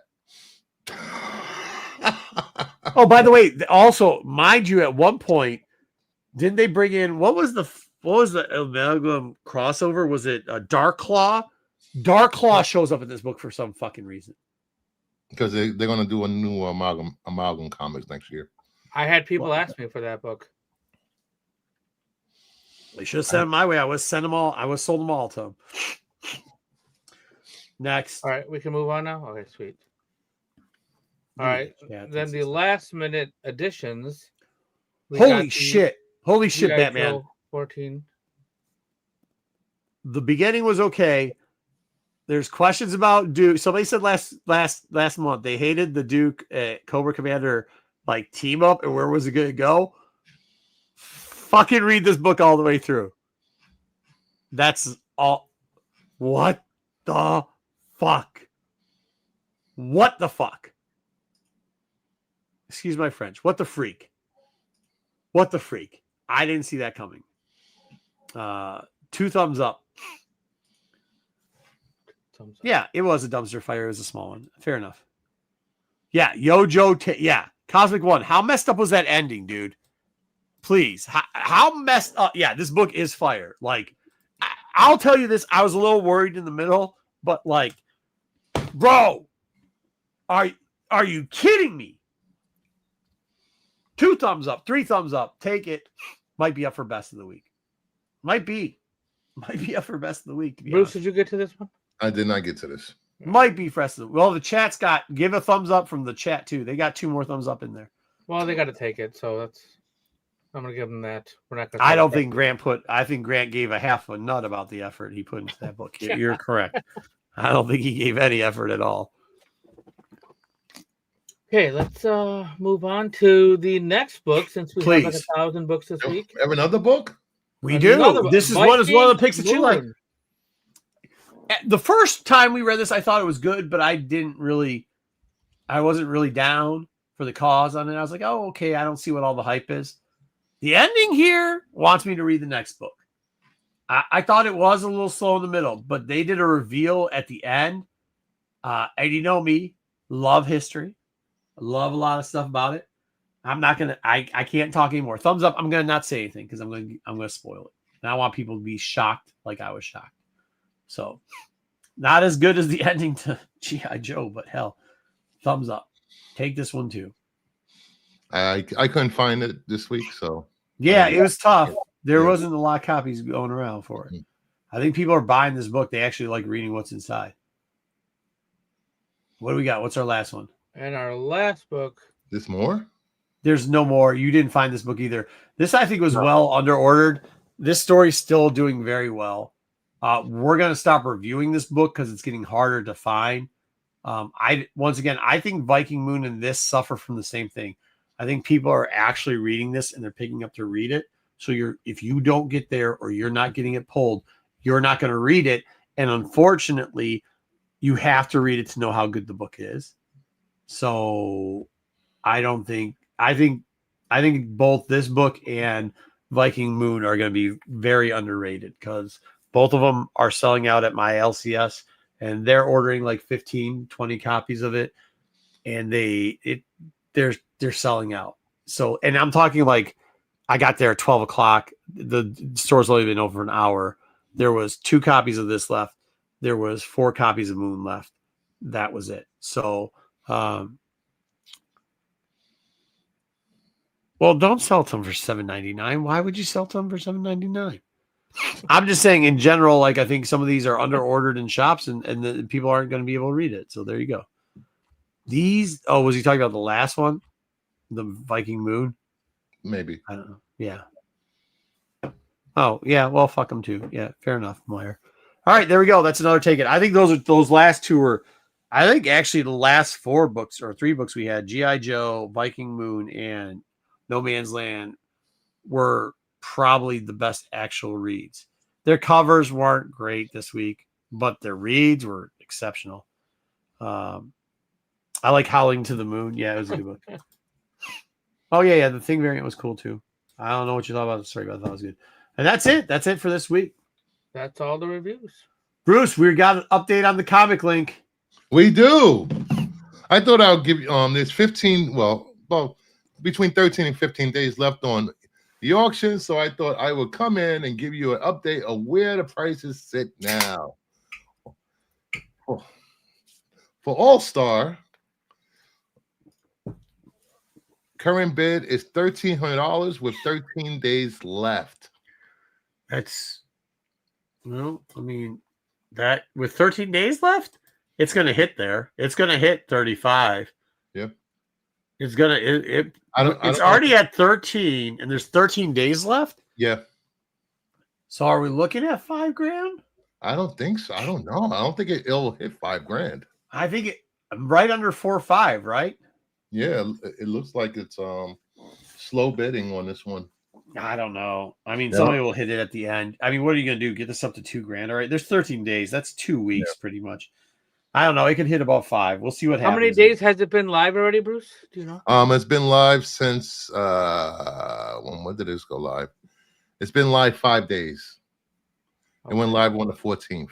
Yeah, so this definitely could reach over 5. This is really early for 1,300 already.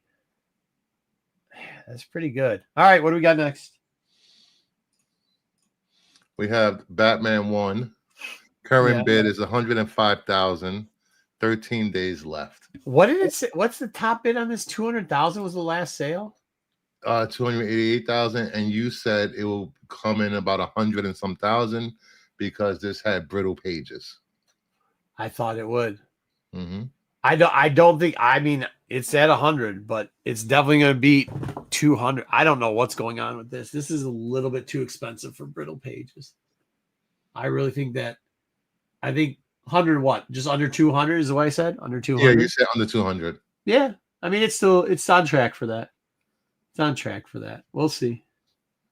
All right. We'll see. Then we have Showcase 9. It's got 15 days left. 15 days left with 64,000.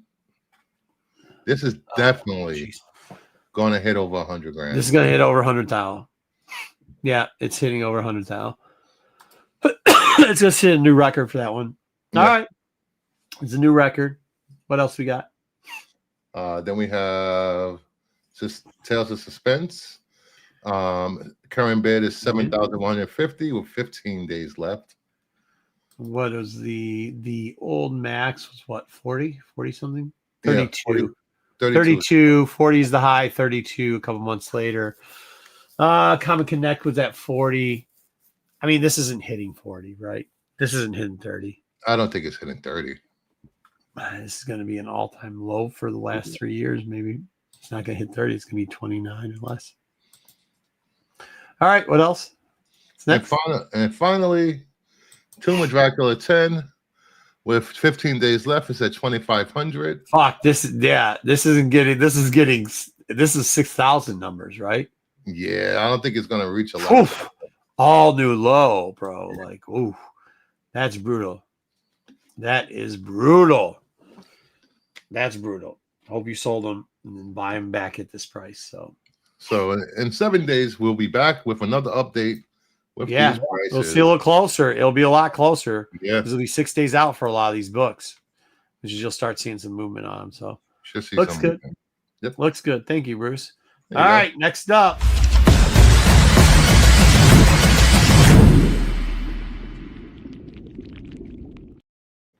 We might not like Liefeld here on TAC or Renovision period, but you know who we do like? Todd Grumpy Pants McFarlane. Speaking of which, he decided to cover his DC stuff. I know it says Under the Radar, and this one's not Under the Radar. Not Under the Radar. Batman 423. But it was technically supposed to say D.C McFarlane books you need to own, and somehow that got mistranslated from our thumbnaker, and I didn't have time to check it. So I said, yep, looks good, because I was saying that to the books that were in there. But either way, this book went to 4 prints. So make sure you're checking out the Inca and the colors and everything else. Was it 4 prints? There's at least 3. I thought it was just 3 prints. Well, whatever. 3 is as good as 4. However, we're only going to cover the first print. We're also here, guys. We're going to cover a raw thing. We're going to cover Newsies if we can, if they have them. If they don't, this is probably the biggest book we're going to cover in the DC McFarlane run. 9/8 going for $16.20. There hasn't been a 9/8 Newsy sale in a very long time. If there has, 9/6 though, the last sale was for $900. Raws in a regular direct cover going for $80 to $120. Mainly, that's kind of like the most sales that are between that area. And Newsies, most of them going between $210 and $360. None of them being ranked near mint at all, I might add. You don't see a lot of, like, they won't even lie about these listings. So there you go. You get this one. It's a banger. For those that know, then they know. Didn't we pull this last week in the Yes, and I claimed it. you did eventually. But we'll see. But he did more than that. He has a little bit of a detective run here. Now, here's the interesting part about this detective run. A lot of people will lump 575 in with it. That's not a McFarlane cover. However, 576 starts the McFarlane cover run. Raw is going for $15 to $30.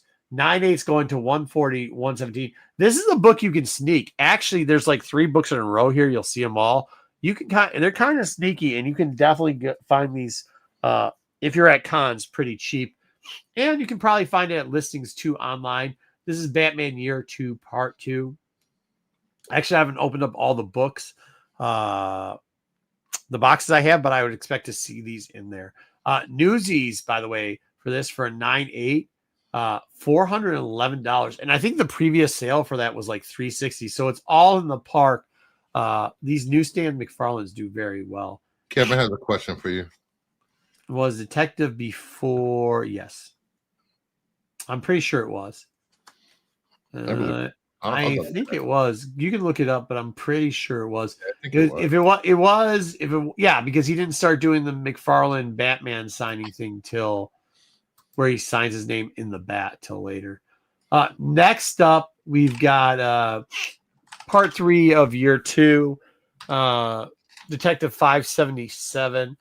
This is more of an iconic cover that people remember from McFarlane, and you see the bat that in the background that he later starts using when he signs his logo into McFarlane DC covers for Batman.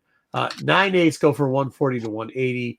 9/8 newsstand, $1K. It is a hard 9/8 to get. There's not even, I think, a lot of 9/6s in the newsstand. It really is like a 9/0 game in the newsstand for this. Raw is $15 on average. But here's what I'm going to tell you. Most sell this book 57, 56, 55, and 58 in a set for $60. That's just how they do it online. Was Detective before Hulk? Detective was before. Detective was 87. Hulk was 88. Okay, there you go. Yeah. There you go. I thought he was asking if it was before the Batman. Yeah. All right. Detective now, this kind of gives you a little bit Miller vibes, but it is a McFarlane. 578, which is the last one of the set. 9/8's going for 115 to 141. Last 9/9, $548. There's like 399s going all the way back to like I think 2000 to 2018, somewhere around there. So it's not like it's new, but I believe there's 399s out there. The last one sold for 598. Newsy, by the way, 9/8 selling for 345. You know what's interesting too about 9/9s is if there is a 9/9, I think it always kind of like we were talking about earlier about redoing covers. I think it also lowers the value of everything underneath it, including the newsstands, which is weird that it would affect the newsstand price. Anyways, not great copies, but the copies that do sell, they average for $15 raw for $578. So this is a book that's very attainable if you're going for the McFarlane run. Next up, we've got the Star Squadron, 47.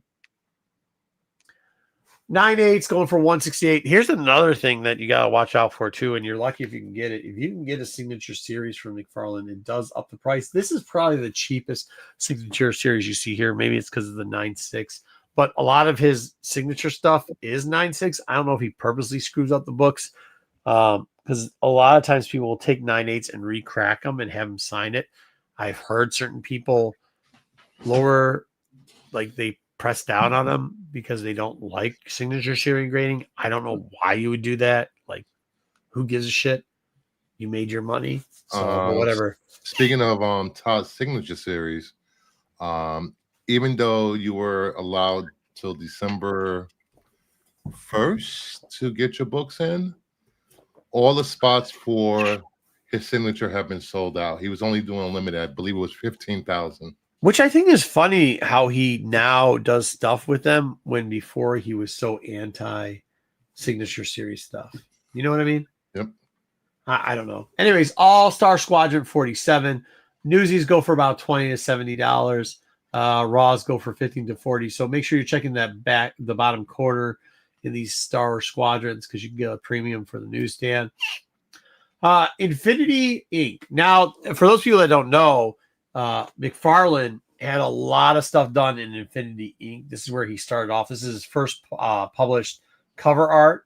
And he throughout Infinity probably has, I have to say, I think it's like 12 different covers that he does through here. Infinity 14 is the first one that he actually has cover art on. So that would definitely be for the Hulk. 9.8 go for 110, 137, strictly because of that.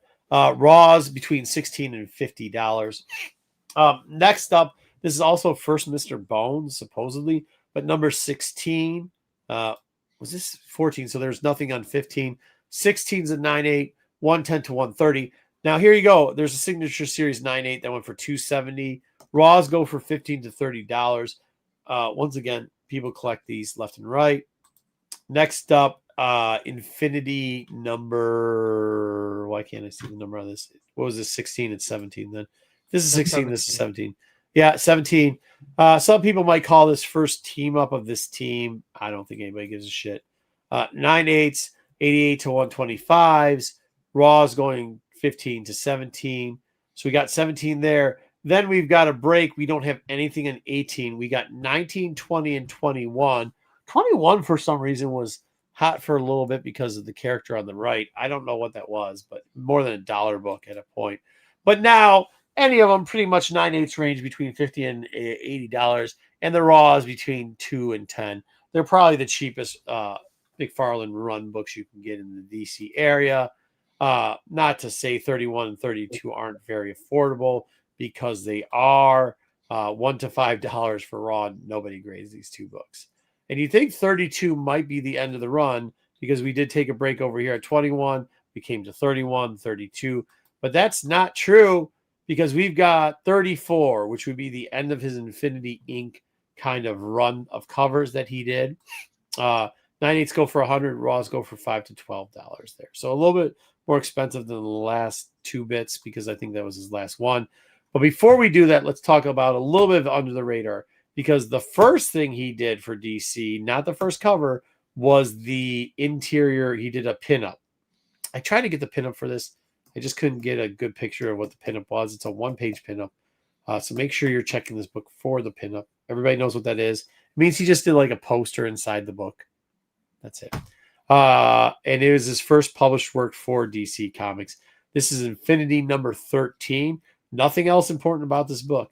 9/8s, however, go for $200. Raws go for $10 to $15. Once again, and I looked online to see if they were showing it. Nobody shows it. Everybody lists it. Before you buy this book, I'd make sure that the Todd McFarlane pinup is inside. Someone took my Todd. What? It's Batman. But he did all the books up to 35, though, right? What do you mean? He did the covers and the pencils for all up until issue. No, I don't think he did. I think he did. He was spotted in between it. I'm pretty sure. There were other books that were credited for doing some of the work on it. Okay. Maybe not. I'll go back and check it. If you think I'm wrong, I'll check it again. But I looked at some of them and I definitely knew he gapped out. All right. Anyways, there's one. Oh, there was one more book and we didn't do it. I actually did Pip the Troll, but I don't know where I put Pip the Troll. That sucks. Anyways, let's remove this and maybe I can find Pip the Troll real quickly. Because as comic did it not save? Son of a gun. Oh, nope. Here we go. All right, here we go. As Cosmic One mentioned earlier, we do have another Under the Radar look this week. I'm going to get back to doing Under the Radar looks now that I don't have to talk about it, because we'll talk about what happened with my expenses and expenditures for the Can I Make 3 Times My Comic Book Money? But here we go. We've got Strange Tales, number 179, first appearance of Pip the Troll. Thank you, Cosmic One. 9/8 is very cheap, I would think, for a character so right. Yeah, $331. Raw is $50 to $20. They typically, there's a lot of times they don't sell this book by itself. They team it up with the first Warlock. Very affordable copies. Now might be the time to buy it if you're looking to buy this book. I'm just saying. Had to get the one out there so we could get it. Dub, was I wrong on the interiors or the covers of the book? Yeah, from what I can tell, that he did all of them up to 35. Up to 35, just not very well. Not of those. Well. Some of the other ones are not as desirable for whatever reason. They're lower price. Even cheaper. But I think he did. Where is Pip in the cover? I do not know if he's on the cover. Oh, that's funny. That is funny. That is funny. Just because you're not on the cover doesn't mean you have to be a first appearance of Pip the Troll. He is inside though. But yeah, that's a book you guys might want to go out there and look and grab. Strange Tales. Warlock as a whole has kind of fallen off.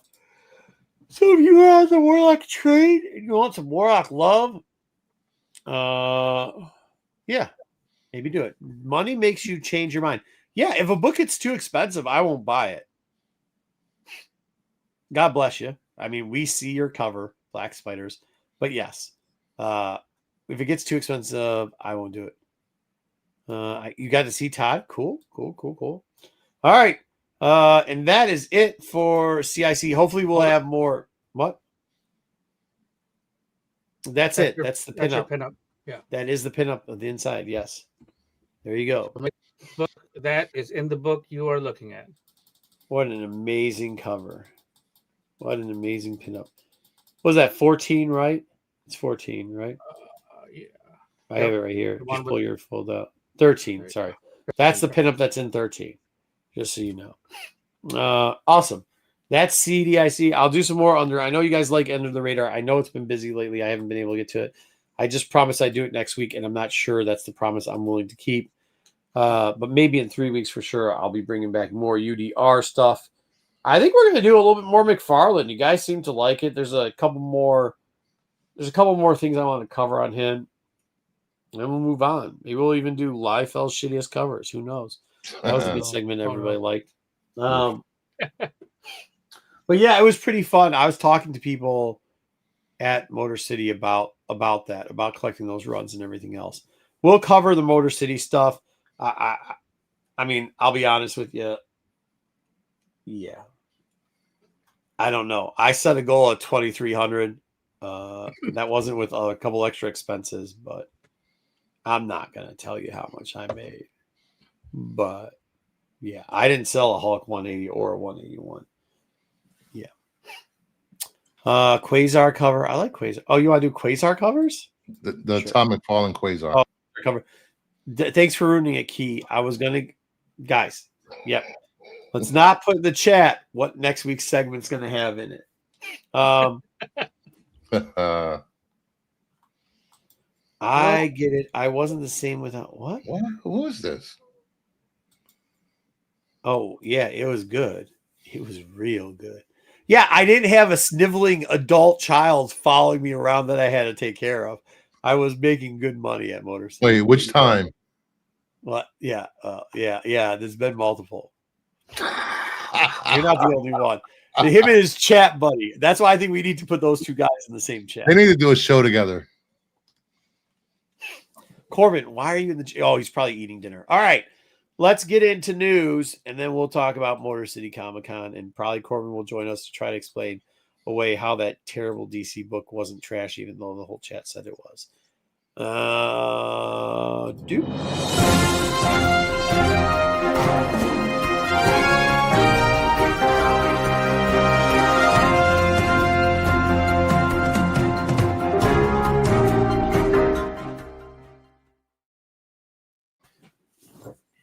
All right. We're going to go right into the box office report. Please do. Please don't. So this is interesting because there was a couple movies that came out this week, and I was for sure that one of the movies that came out was going to be the top movie, and I was getting ready to talk about it, and then I started working on this, and I was like, what happened? The number one movie in America was Now You See Me, Now You Don't, with $21 million. What the fuck is that? That's part 3. Yeah. Part 3. Part 3. Well, this just goes to show you Glenn Powell isn't the leading man everybody thinks he is. Who the fuck's Glenn Powell? The star Running Man. No, he's the Ted Powers. Wait, hold on. Star that Hollywood is propping up as a leading. Hold on. Who the fuck wants a remake of The Running Man? This is what I told you guys originally. Nobody fucking wants it. What the fuck is You See Me Now You Don't? Also, a sequel, a third part to a movie series. Who the fuck is in that movie? Jesse Eisenberg. The guy who played like in the Facebook movie? Woody Harrelson's in it. Mm-hmm. Oh, I haven't seen it. It's a Woody Harrelson movie. What's his name? Morgan Freeman. Morgan Freeman. So So what is this about? Weed? It's about magicians performing heist. Wait, Morgan Freeman makes you think of weed? What? Yeah, why would you say that? Because he's high all the time. What? Him and Woody smoke all day long. It's about magic. Okay, Magic Johnson. No. Yep. So this was the number one movie. 21 million. It's not as much as the other two movies made, but still enough to be number one at the box office this weekend. Did you have the Sweeney news? Do you have Sweeney? Has that guy Jimmy Eisen? Has he done anything since the Facebook movie? He made Zack Snyder movies. He was in a Zack Snyder movie. What movie's that? Man of Steel, BBS. It's like Ocean 11, but with magic. Sounds great. Sydney Sweeney's movie. Not surprised you watched it. Sydney Sweeney's movie, Christie, set a record for dropping 92% week over week. Who's that? Sydney Sweeney's movie. Sydney Sweeney, the bathwater stuff girl. I don't know. Whatever. Okay. Yeah, she's not in the news. There's other much more relevant. Well, it sounds like it's in the news. I'm actually surprised at these numbers because, I mean, how high they are. If there's a world out there, people should fucking be going out into the world instead of watching this dog shit that's on there. Well, a big movie season starts this week with Wicked. So. Oh yeah, the daughter going to Wicked 2. And then next week is not me. animated movie. So I've been hearing about it for a month. She's got a basketball game. She's leaving the last quarter because she's got to make it on time for Wicked 2. good for her. She knows good Yeah. cinema. No, I mean she was upset and she's like, well, because we weren't gonna go to the game at all, but she's like, listen, I committed to going. I gotta talk to my coach. She talked to her coach. She said, Coach, listen, I've had the Wicked 2 thing planned for a while. So I don't know what your plans with this basketball is. There's two options. Because I'm going to Wicked. So work something out there. Good for her, by the way. Shout out my daughter for just being a boss. All right. Yeah, I'd see it because I love the original Running Man, but this is not something that should be in the theaters, Kevin. Go ahead. What's up, Dub? So we're going to talk about some other movies coming back to theaters. So after his disastrous appearances over the past couple of years, The Rock is trying to save face by releasing Jumanji 3. I mean, I get you're a hater year. all the time of everything, but like, you didn't have to start that out on that dude. You could have said Kevin Hart's disastrous movies or whatever, because they've both been in the same. Kevin Hart's doing great. He's got like thousands of commercials on TV all the time. He's making plenty of money. Why do you hate The Rock? Do you hate The Rock because he's better looking than you, he's got more muscles than you, or he's more successful than you? Please tell me. I don't know if he's better looking than Dub, but just say I don't get that. He's got to be. I mean, I don't know. Well, I guess you'd be the expert in that, Bruce, so I will defer to you. However, I just don't know why Dub is upset about it. Just because I don't goon over The Rock doesn't mean I hate him. I don't like him. He doesn't do well. He fails all the time. He's trying to destroy wrestling. He's trying to destroy some other. He didn't try to win an Oscar, and then he cried. I don't know. I don't care that much about him. I thought he was good in the movie where he got a 2x4 like Jimmy Snuka and smacked up a casino. Yeah, I didn't see that. Yeah, I mean, maybe you should have. Well, the first two made money, so. I actually don't like this Jumanji thing. I watched about 20 minutes of this, and I actually liked all the people in this, but I can't watch this. This is trash. I don't like it. This third one should make money. If it doesn't make money, then the combination of Kevin Hart and The Rock is done. Which was the one with Kevin and Hart and The Rock was in the CIA movie. That was a good movie where he was the CIA guy and Kevin Hart used to be the basketball star. That was fun. That was another one. That was fun. Well, but I'm not watching Jumanji. I'm just not watching this shit. Me neither. I'm not watching Skeleton Mountain or whatever the fuck other one he did. Like which mountain? Oh my god, that was so bad. Yeah, I'm not watching that shit. I'm not watching fucking Rampage. So what? The only movies I've watched, he was pretty good. Kevin Hart. You just listed off like so many Rock movies that I didn't even know existed. You don't watch any that. I get it. You got your hater goggles on, so you won't watch the ones that are good. You'll only watch the ones you can hate on. I get it. I know. No, Doug, I don't watch any. You. I don't watch anything with him. I know you. The hate. Yeah, you're just not. You're not a non-biased commentator. You have your haterade. You drink it by the gallon. I get it. Okay. You're telling me that I just hate on everything. Yeah. Okay. Just want to make sure that we're clear. That Somebody clip that.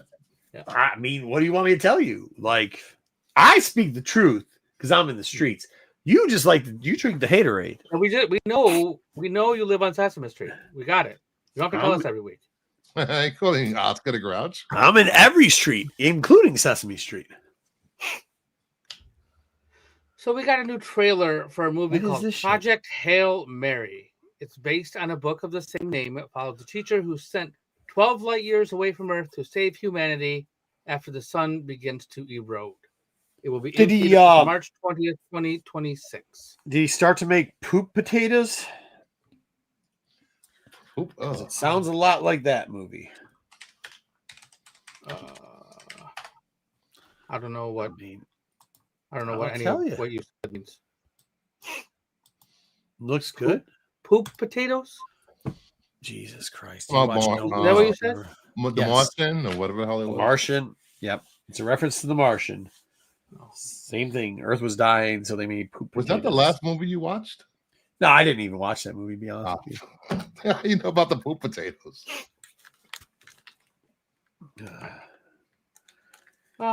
Okay, well, I tried to watch that movie. That I trailer- like Matt Damon, but that movie sucked. I couldn't watch Poop Potato Movie. Go ahead. I'm with you, Meyer. The trailer looked good. I don't know. I never heard of this before. I never read the book, but the trailer looked decent. So, All right. we got news that Sadie Sink has joined the cast of Avengers: Secret Wars. Yay! So either she survives Spider-Man, or it's a flashback. Who is she? So, Or she's not in 86. Spider-Man. But who is she? She's going to be Firestar, a mutant. Yeah, I know who Firestar is. But why'd you say it was a flashback? well, Because there was rumors that she was being cast in the next Spider-Man movie. Oh, well, why can't she be cast in both? They've done that before. Maybe. Could be. Did they? So they didn't officially announce it. Bruce is just being yeah. He's just okay. I'm just calling Firestar. You're just making shit up out of your ass down. I mean, God damn. My stuff, my comments and my speculation is in all of these research that I do for my show, and Firestar. so you just the rumor sites. Okay. I mean, like, so Firestar when Bruce is- does it, when Dom does it, everybody yells at him. But when Bruce just fucking talks about what he saw on the internet, oh well, shit. Well, Must be Dom the still truth. think there's going to be a Boba Fett movie with 3 animated shows and 2 more series. That's not speculating. That's Dom being delusional. She should have been new Jean Grey. Thank you, Brando. Good to see you, by the way. I hope we don't get to see either her or Cyclops. Okay, next up. In What? another bit of news, I can't even say this with a straight face. This is Kehu real. Kwan? Well, yeah, Kehu Kwan says that the Goonies sequel is it's coming along. They said they've been trying it for 40 years. Now they finally have a writer who's turned in another draft of the script, and everybody likes it. And Spielberg and Chris Columbus are all. Why are we looking at Jackie Chan with a fucking fanny pack? It's not Jackie. Is it? It is, right? That is Jackie Chan. Is it? That's not Jackie Chan. That a young Jackie Chan. Stop. I can't. He's got a fanny pack. He's got to be like, this got to be 30 years ago, right? At the Breakfast Club? What the fuck's going on here? Breakfast Club. I don't remember him being in the Breakfast Club. He was the janitor. Dub, is there any commentator? What We got some updates on the Man the fuck was of that about? Tomorrow. Don't ask. I I'm got not no going clue what to. the fuck that I was am about.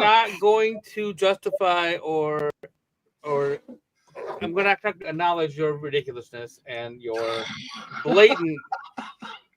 blatant disrespect of Jackie Chan and Keho Kwan. Absolutely not. All right. Will not. Are both Brainiac Koreans? will be the villain of the Man of Tomorrow.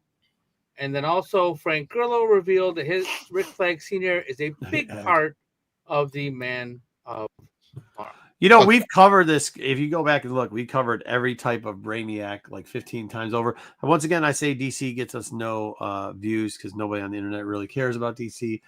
It's true because we covered Brainiac to death. I'm excited about this. I like Brainiac. I think it's a good idea, and he's a good villain. All 15 forms.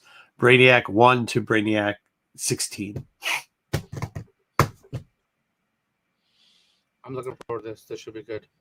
Yeah, I want to see. I really do want to see Rick Flag Senior come back and get killed after. Do not give a shit about Rick Flag, Junior, Senior, or any other. I Rick want him Flag. to get killed. In Rick the next- Flag sucks. It sucks as a character. However, Brainiac, brilliant character. All Brainiacs. What's your favorite Brainiac, Bruce? Brainiac 5 because he bangs Supergirl. Yeah. Isn't he still kind of banging Supergirl? In Maybe. like a different dimension? I think he is. So Could be. isn't that 7 though? Not 5? No, it's 5. Okay, it's 5. Okay. All right, there we go. We got a first look at the live action Legend of Zelda movie. This Dude, I is swear to God, Zelda. I saw somebody I saw somebody dressed like Zelda at MC Motor City, and she looked exactly like Zelda. Like this Zelda. She looked exactly like this. There were a few young ladies dressed as Zelda at Baltimore. Yeah, no, sorry. I don't think you understand what I'm saying. Like her face looked exactly like this. Like Maybe I it was had her. to triple take. I thought it was I didn't know if it was the girl or not, and I didn't want to say anything because I didn't want to sound stupid. Plus, I can't tell anymore. I'm so old. I can't tell how old people are, so I do not present myself to talk to a young lady that looks this young. That's all I'm gonna say. I don't know. I know there's a lot of concern about how they're going to handle Link in this. Why? He looks like Link. If he's going to speak, or they're going to have word bubbles pop up on the screen. Oh no! Please don't. Please don't. He doesn't talk. Hey, Dom. He doesn't talk. Dom, stop. Does he Stop, talk in the games? Am I wrong? Link has never spoken in a Zelda game Yes, that I know of. correct. So Yeah, maybe hearing he his just voice, listens. He just listens. he is the silent type. Yes, always has been. So he's just gonna walk around the whole movie not talking. This is weird. Yeah, that's it. I don't know how they're gonna handle that. It's just He's gonna fucking talk, because if not, it's gonna be really stupid. He doesn't talk in the games. yeah, it's gonna be really weird if it. That's a game's not a fucking movie, bro. This will be in theaters on May 7th, 2027. I didn't know if this was real or not, but this is actually in. Nintendo has a news app that you can download, and then every day it's called Nintendo Today, and you can see. And this was in there, so I actually looked it up in there. And yeah, good enough. No vibes of fairy. Navi. Oh, Navi. Sorry. Hey, listen. Yeah. All right, let's talk about some streaming. Oh, thank you, Key. Twisted Metal has been renewed for season 3. So if you enjoyed season 1 and season 2, well, now you get a whole new season on Peacock. I will tell you this TV show's trash, and I can't stop watching it. This is like Jerry Springer. You know it sucks, but you're gonna watch it, bro. I appreciate that. David Reed is taking over as showrunner. I don't know what the significance of that is. I don't think there's any significance. This is a flaming pile of dog shit that's awesome. Like, you just can't. Flaming hair? Yeah, that's his hair. Yeah. Samoa Joe? Yeah. Yeah. Sure. I mean, it's this TV show is fucking stupid. But I like it. I mean, you ain't gotta be a brain rocket scientist to fucking figure out that this is a dumb show, but it is entertaining. It's entertaining. It's like one step stupider, and it'd be for the boys. I mean, that's how bad this is, but I like it. I like it. What are you laughing at? I don't know. Am I wrong? No, I'm not wrong. Am I disagreeing with you? Not at all. No, I mean that's it. It really is. Yeah, Sweet Tooth wearing. Yeah, I can't say anything else about it. I've been hyped about this. There's a new Stargate series in the works. For those of you who are fans of Stargate movie, SG3, Atlantis, all of the previous, there was 3 previous live. If you're a loser that lived in your parents' basement for way too long, he's talking to you. What? Martin. Sorry, Bruce. Stargate is awesome. Martin Giro, who worked as a writer on all 3 previous versions. I've also never met anybody with a suntan and that said Stargate is awesome. Just saying. It's natural.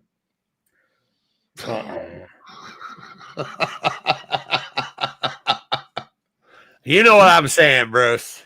I don't know what you're talking about. I do know what you're talking about. I'm not gonna say. We don't use the I word here. We got a new trailer for Fallout Season 2. We were premiering on Prime Video on December 17th. I, for one, am looking forward to this show. This looks fantastic. And now we found out that Macaulay Culkin will be in this. That's season amazing. Once and again, I think this for is a where few we put the seconds. disclaimer up that we tell you not to steal stuff, but if you bootleg something, bootleg Prime. What? Doesn't anybody have Prime anyway? I don't. And yes, Kevin. Jason Momoa was in Stargate Atlantis. Make sure you bootleg anything Amazon. Make sure you do. And then we also found out that Shogun Season 2 begins filming in January. Oh my 10 years after the first season, Hiroyuki Sanada and Cosmo Jarvis will reprise. I will be dead before this fucking second season comes out. I swear. They get in 2027. Bruce, stop lying and telling people there's giveaways. It's only in Meyer's head.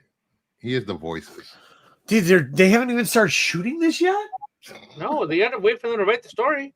Oh my! This stuff. It's based on a fucking book. Multiple times, we have discussed that they are not following the story of the book. I'm sorry. What?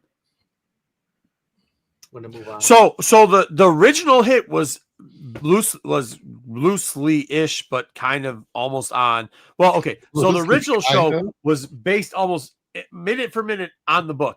The remake of that, which is this show that became extremely popular, was based off the original fucking 8-hour-long mini-series movie that was based off the book. So now we're going to do something different? How do you think that's going to work? Huh? The book ended. There's more than one book. I'm pretty sure that these characters have We're based off of history, which was based. The book did tell the stories. Yes. I'm not opening the safe tonight. No. Could you just show us the books, please? Just do the books. They worked. It worked. Let's just keep doing the same thing. Please. Thank you. Please and thank you. Thank you very much. Yes, I got it, Cosmic One. Marvel has announced a Daredevil relaunch. Oh my God. That's right. We're going to get a Daredevil #1 in March. And the book will follow Matt Murdock being a law professor and a new villain named Omen. And who's writing it? Who's writing it? Who's writing it? Stephanie Phillips. All right. Well, okay. Well, as much as I'd like to say, who cares? Something I'm gonna say. Who cares? There's so many Daredevil fans out there that have been waiting for something like this. Who cares? What they need to do is go back to Shadowland if you're going to do something with Daredevil and call it a day. There's blind bags. There's blind bags? Of course there are. Well, Fantastic Four was like, hold on. What? Let's do a crossover with the Planet of the Apes. Wrong one? Who cares? 4-issue series by Josh Trujillo and Andrea DeVito, launching from Marvel Comics in February 2026. Yeah. Where is it? Barlord's got it. Why? I don't know. Nope. What does Doom and Caesar team up? What's going on? This is almost as bad as the Gargoyle and Fantastic Four book. Nope. It's gonna sell. Shout out to Barlord. And then Marvel is also telling us the Christopher Priest will be back for the 60th anniversary Black Panther. I got nothing bad to say about the man. Nothing bad to say about the man. T'Challa and Magneto. There's going to be multiple stories in here, and Christopher Priest will be doing a story with T'Challa, and Magneto set in the heydays of Genosha. Ooh, So this is on sale February 11th of next year. I'm here for it. I don't know if I'm here for it, but I have nothing bad to say about Christopher Priest.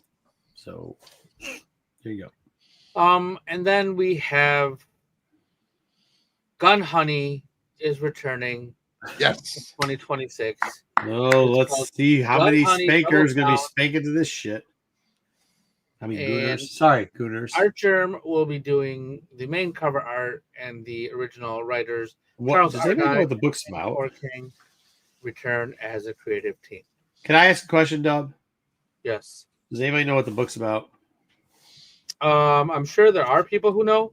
No, there Charles isn't. Ardai, I doubt the writer even knows what the fuck it's about. Who is the writer? I think Joe reads it. Reads Charles it. Ardai? Joe does not read this. Have you seen He- Joe? He doesn't read this. He tells me he's read. He these. just looks at the pictures. Yeah, wink, wink. I'm gonna Nope. ask Joe if he'll do a review on the Gun Honey series. Yes. And let us know what it's Listen, about. they review Vampirella, so they review. Gooners, He reads the Gun next Honey. generation. If he can read Vampirella, he can read this. No, he just looks at the pictures inside. He doesn't. Dude, there's no way, dude. You can't criticize any book if you're gonna read Vampirella. That's just garbage. The Vampirella in 5 Yeah, minutes. but- That's the segment. You read X-Men, so what difference is that? Yeah, but at least I'm honest about it and tell you when it is good and when it's garbage, just like every other book. I understand that you, to this day, still can't understand the concept of that. Just because you like something doesn't mean you can't tell people. Oh, we have somebody in the chat that read the book. It's a spy book with lots of boobies. Spy, but oh, nice. Walker's muted. Shout out Kev. He didn't read the whole series, but he read the first issue. There you go. Nice. I appreciate it. That's good. And with that, we wrap up the news for the week. Shit. That was the news, huh? That was the news. Yeah, it was a rough one. Yeah. It's kind of like hearing your reviews of books. All right. What else do we have? What do we have? What were we gonna do? Oh, we do have an auction ending tomorrow for Superman #1 9.0. It's at $5 million. Anybody has more than $5 million, you can own a copy of Superman #1. Really? That's funny. There you go. All right. I don't know. I can't walk out of the place since I was a kid buying comic books and pick that one up. So we can talk about this.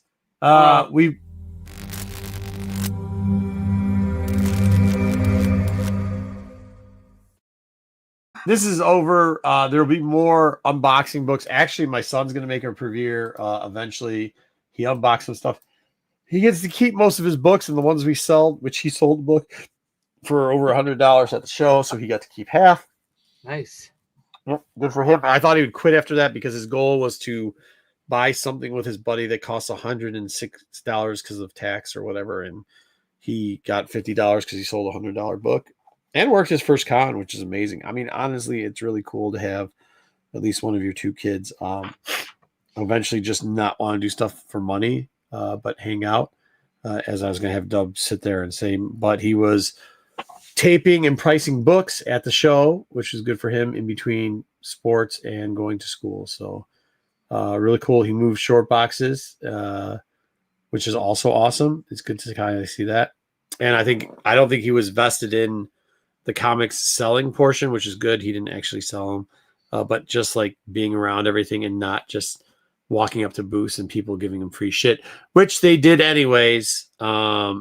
Shout out everybody who gave my son and my daughter free shit. Stop giving them free shit, please. And I don't mean shit as in garbage.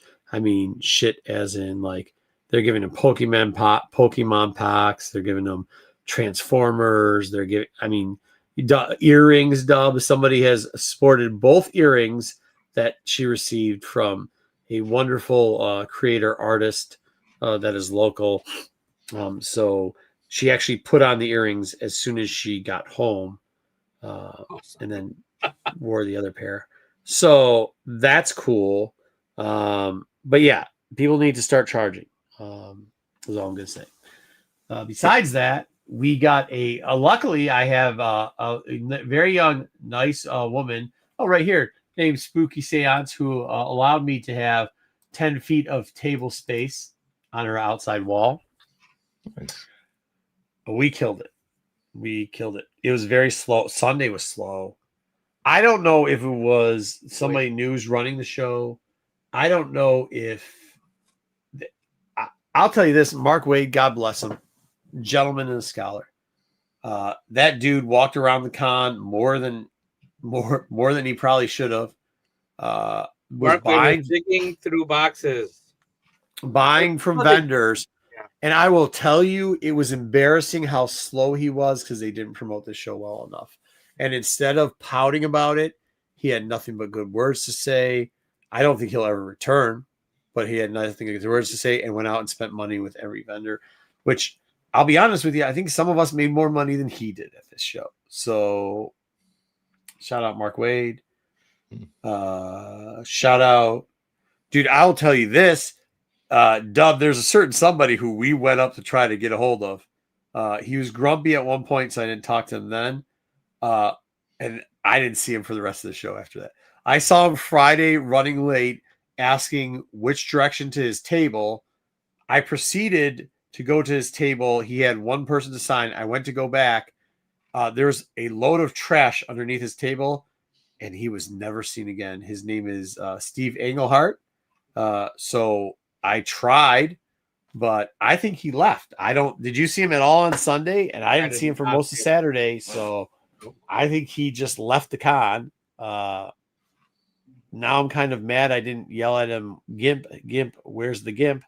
Because that's pretty disrespectful walking on a con, no matter how bad the show is. Or maybe he had, I'm not saying hopefully he didn't, but maybe he had health issues or something. But I will tell you, the mess that he left was very disrespectful. Do remember, people have to clean up stuff. Your water bottles, your fucking snacks, whatever you fucking left on the table. Dub, do you know anything about what he left at the table? Maybe did anybody clean up some of his stuff? There were items at the table. Do you want to see some of the items? Did you get anything good at this con, Dub? Was there anything maybe? I have to pause first. I talk about something else from it. Yeah. So I mean, I will say though, however, it's also the two con situation, right? This was originally a 2-con place, and then they went down to one because they didn't have enough people for 2 a year.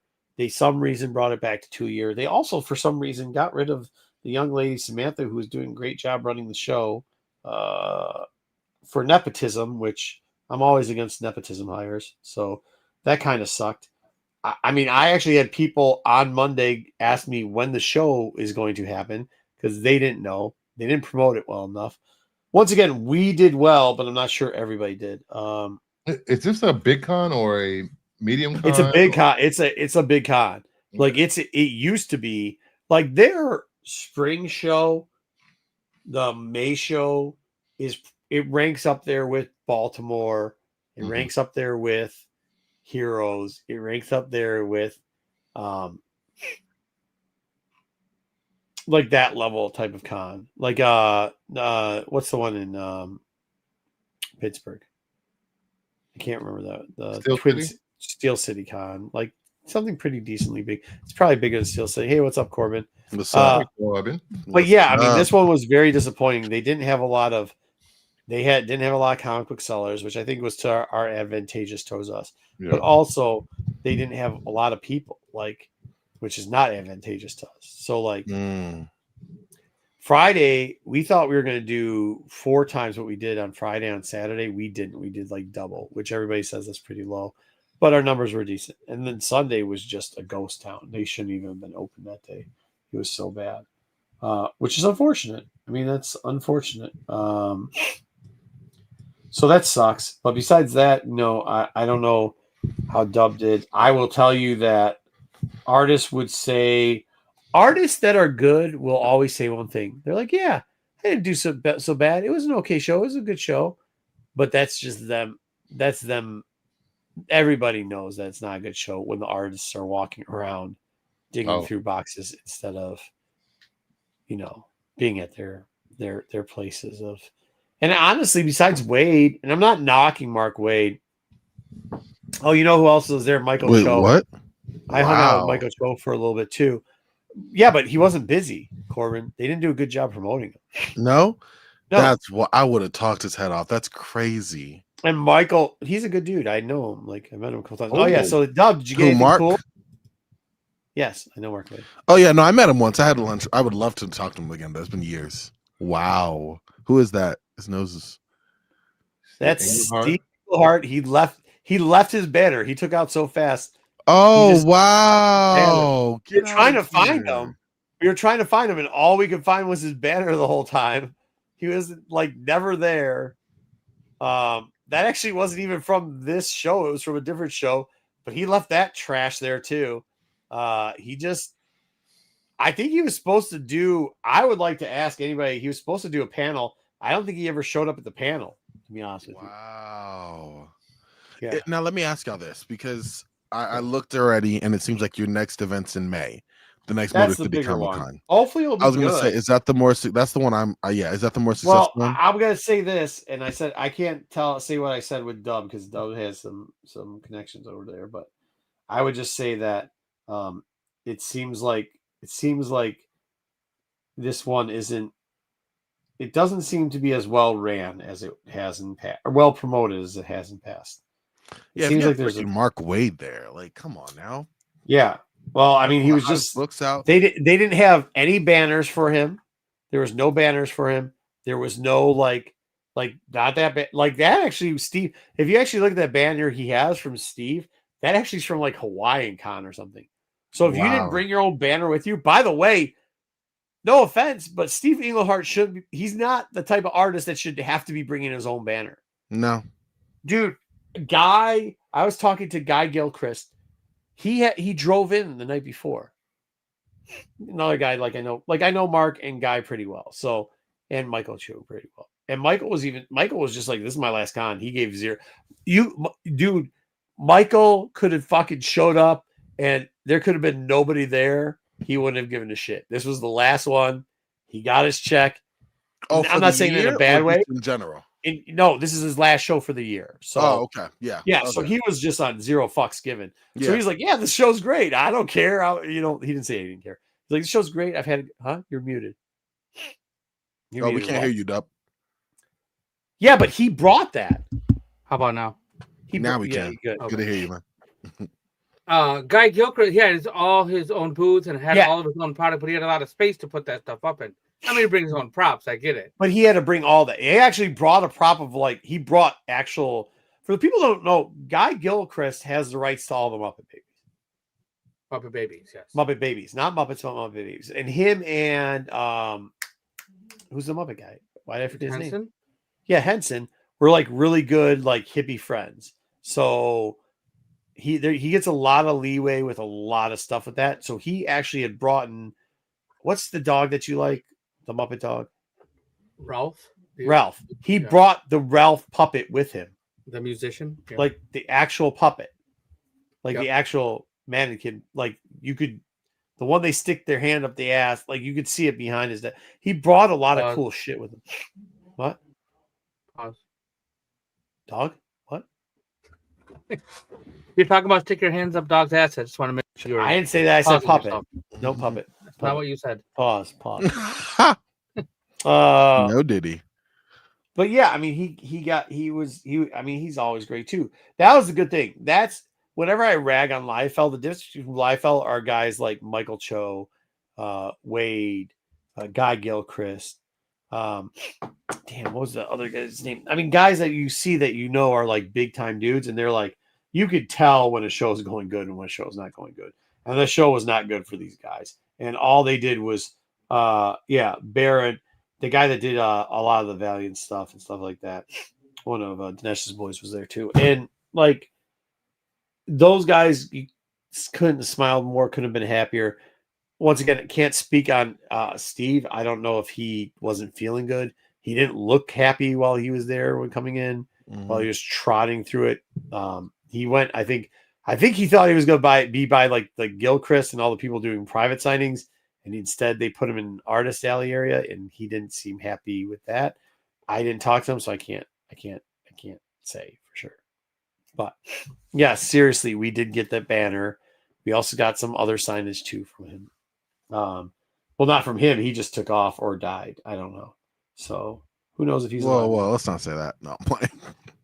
Well, I mean, dude, it was why, dude. I'll tell you, he looked like he just threw his garbage on the ground and took off. So I don't know what that's about. But Wow. Well, besides that, Dub, how'd your show go? My show went well. Pretty good. I only picked up one thing at this. Well, two things, kind of the banner, but I got a new book that I've never owned before. Did you? What'd you buy? I didn't know you bought something. I got this book. Oh, nice. Where'd you get that from? Oh, I would have smelled that too. From a guy that came to my table. No, he came, some dude that came to my table, wanted to make a deal. He wanted something that I had, so we made a trade. Oh, really? Oh, you traded. Okay. I traded. Cool. Yeah, I was about to ask you how you got away. I need to learn how to do that. I didn't go anywhere. Even up. Yeah, I don't get a chance. I didn't left my table for about 20 minutes on Sunday, and was not able to. I wanted to go see Bill and a couple other tables, and didn't get a chance to see anybody. Yeah, I hardly got to see my cousin at all. I mean, we went to dinner, obviously, and with you too. Oh, but damn, I missed it. Yeah, of course. Yeah, we had Chinese food one night and Greek food the other night. There you go. It's a tradition combo. Like, what happened? Me and Bill being completely inappropriate and nobody else allowed to say anything because we were talking about our heritage in such gleaming lights as usual. Oh wow. We went extra hard. I think we did go. I was thinking about that after, which is pretty funny. And it's nice because we had somebody new. We had a couple new people there, and they were very respectful, letting us make fun of our heritage back and forth, which was. Did Sudam randomly show up at your dinner? He did not. Okay, dude. How about the time we invited Sudan over to our dinner for tacos, and he went up to the bar because he got lost. 3 steps, got lost, and then was looking for us, and we just didn't have the heart to tell him we were. And he was wearing a cutoff T-shirt, and what you saw was side boob. Oh, side boob. Jesus. But yeah, I mean, all in all, I can't complain. I was not happy with Sunday because of how slow it was. But also, I'll tell you this: Sunday, I thought we did $300. We ended up doing about $800. But still, with that being said, that would have just covered our table. So that's not good. Like we would have been break even at that point. So that's not a good scenario for us. I mean, you expect at least to do double table on a slow day, which if we did double table on a slow day, I'd not be happy. Especially with what we brought. Because we brought the kitchen sink. I will also say this is the most organized we've ever been. A spooky seance, and we were scared that we would be kicked out if we didn't keep our stuff. She's runs a tight ship, man. You got to. She actually invited us back. She invited us back. I said we might. Oh, that's nice. Oh, I appreciate it. I did say we're considering it. I didn't mean to be rude about this either, but I did say we are maybe in on the half booth. We'll see what happens because. You know, like when you go over a friend's house and they're like, "Hey, dude, crash," and you're like, "Oh my god!" And they're like, "The bed's made. They give you your very own room. There's like juice. There's all types of cool stuff. Not like you, Corbin, where I'm just like, go stay in the third room or whatever. No. I'm saying they like shine up, like it's good. Like breakfast is cooked for you already. Did we? We had breakfast. We had breakfast. You had done some bacon and some stuff. But that was for the kids. You just were around. I'm saying like they got you. There's like a kid. Wow. There's like bottles. No, Corbin was like son. I was Corbin. I was part of the family for 3 days. I'm not saying that they you know like you go over a friend's house and it's like a hotel. Like it's like. I'm folded right in. Yeah, it's like, well, you here, might as well. Like that's how. Well, no, you were just part of the family. I'm saying like you go over a friend's house and they're like got the bottled water on the thing. That's kind of how it is over at Spooky Seance's place. Would that be down for me in May? That's not. We're more like Corbin. We just roll in. We're like we're here. And Dub will tell you this. There's sometimes Dub's like, have you guys set up yet? And we're like, we're pretty damn close. You're like, there's no way you're getting set up time. They start the show. We're like, we're set up. He's like, that's something. That's some way to do it. So I just don't know if it's Like, I don't know if it's within our restraint to do it again. But if it is, we are going to really start working on that. I do appreciate Dub and his wife for having us, though. That was it. Wait, so Motor City has multiple cons a year? 2. It shouldn't. It should only have 1. It should, yeah. It should go back to having 1. It was And the one in the spring's the one. Huh? Yeah, the one in the spring. The May show is the one that's always been the big show. They started doing, well, they did it one in October right after the pandemic. And they used to do October show years ago. Yeah. Then they took it away and went just to the one show. And then they did the one after the pandemic. It did so well that now they've kept that show along with the May show. So they do 2 shows a year. So which I just don't know if we'll be able to get the second booth for the spring show, because that's like usually a waiting list. But considering how we're trying to figure out on the spring one, what? Are y'all trying to team up on the spring one? You said so. So here's the problem: we used to do shows with OG Chris and his brother. I helped set up still for both of these. We didn't do this series of shows. We did a series of 4 to 6 shows every year. But the guy who ran it passed away last year. He was a friend of ours. It's been almost a year now. So our friends other friends of ours tried to pick up the show, work for the family to pick up the show, do whatever they have. It looks like it's not going to happen because it's been a year and they haven't done it. So we are. Hey, good to see you, DK. So I have a top 5, not, but we'll do it next week. Not a top 5, not for next week. Just remind me. Marvel. No, don't ever read a DC book. Top 5 not at cons. But here, so so we haven't had a con in like 6 months that we've actually sold at. We were trying to get back to it, but the amount that we pay for all 6 shows is the equivalent for paying for one of these shows. Right. And the problem with it is we were probably one of the top sellers at the other series of shows. We did very well, very, very well at those shows. I will not give you the numbers of what we did, but we did very, very well at those other shows. So there's no point in us setting up here because we could always help our friends. Like I used to go sell books for Bill. I would help Dub. I would help, obviously, OG Chris's brother Brian out with his booth. So when that happened, Chris said, why don't we just buy the booth next to my brother and we'll just have a double booth there because we set up his shit anyways. And we were a little hesitant about it, especially considering at the other shows, we used to do a full end cap, which was like, it was like 3 booths. And we would 3 tables, yeah. Yeah, we put 6 tables in that bit. Like we were notorious for using every inch of that. So now we'd get our size cut to 10 by 10 by 10 instead of having like a 20 by 40 by 20. So we'll figure it out, but we might go do that because, like I said, Dub was nice enough to let us test it out, and we did very well on the 10-foot table. And then he gave us like 10 feet of wall too, which was more than 10 feet of wall because we put even bigger books on the inside.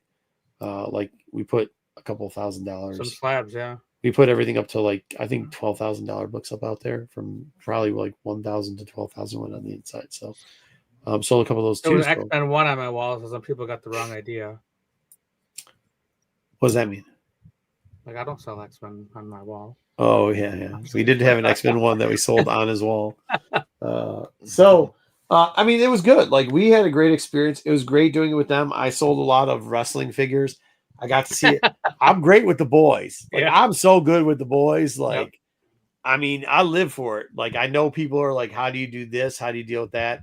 I actually helped somebody out because they're like, man, the boys really attracted to our booth. And I was like, dude, I love the boys, man. Like, so I had to give some etiquette tips of like, don't worry, this isn't being rude. This is just how the boys work. And you can just walk away at certain points because they sometimes would like you to walk away.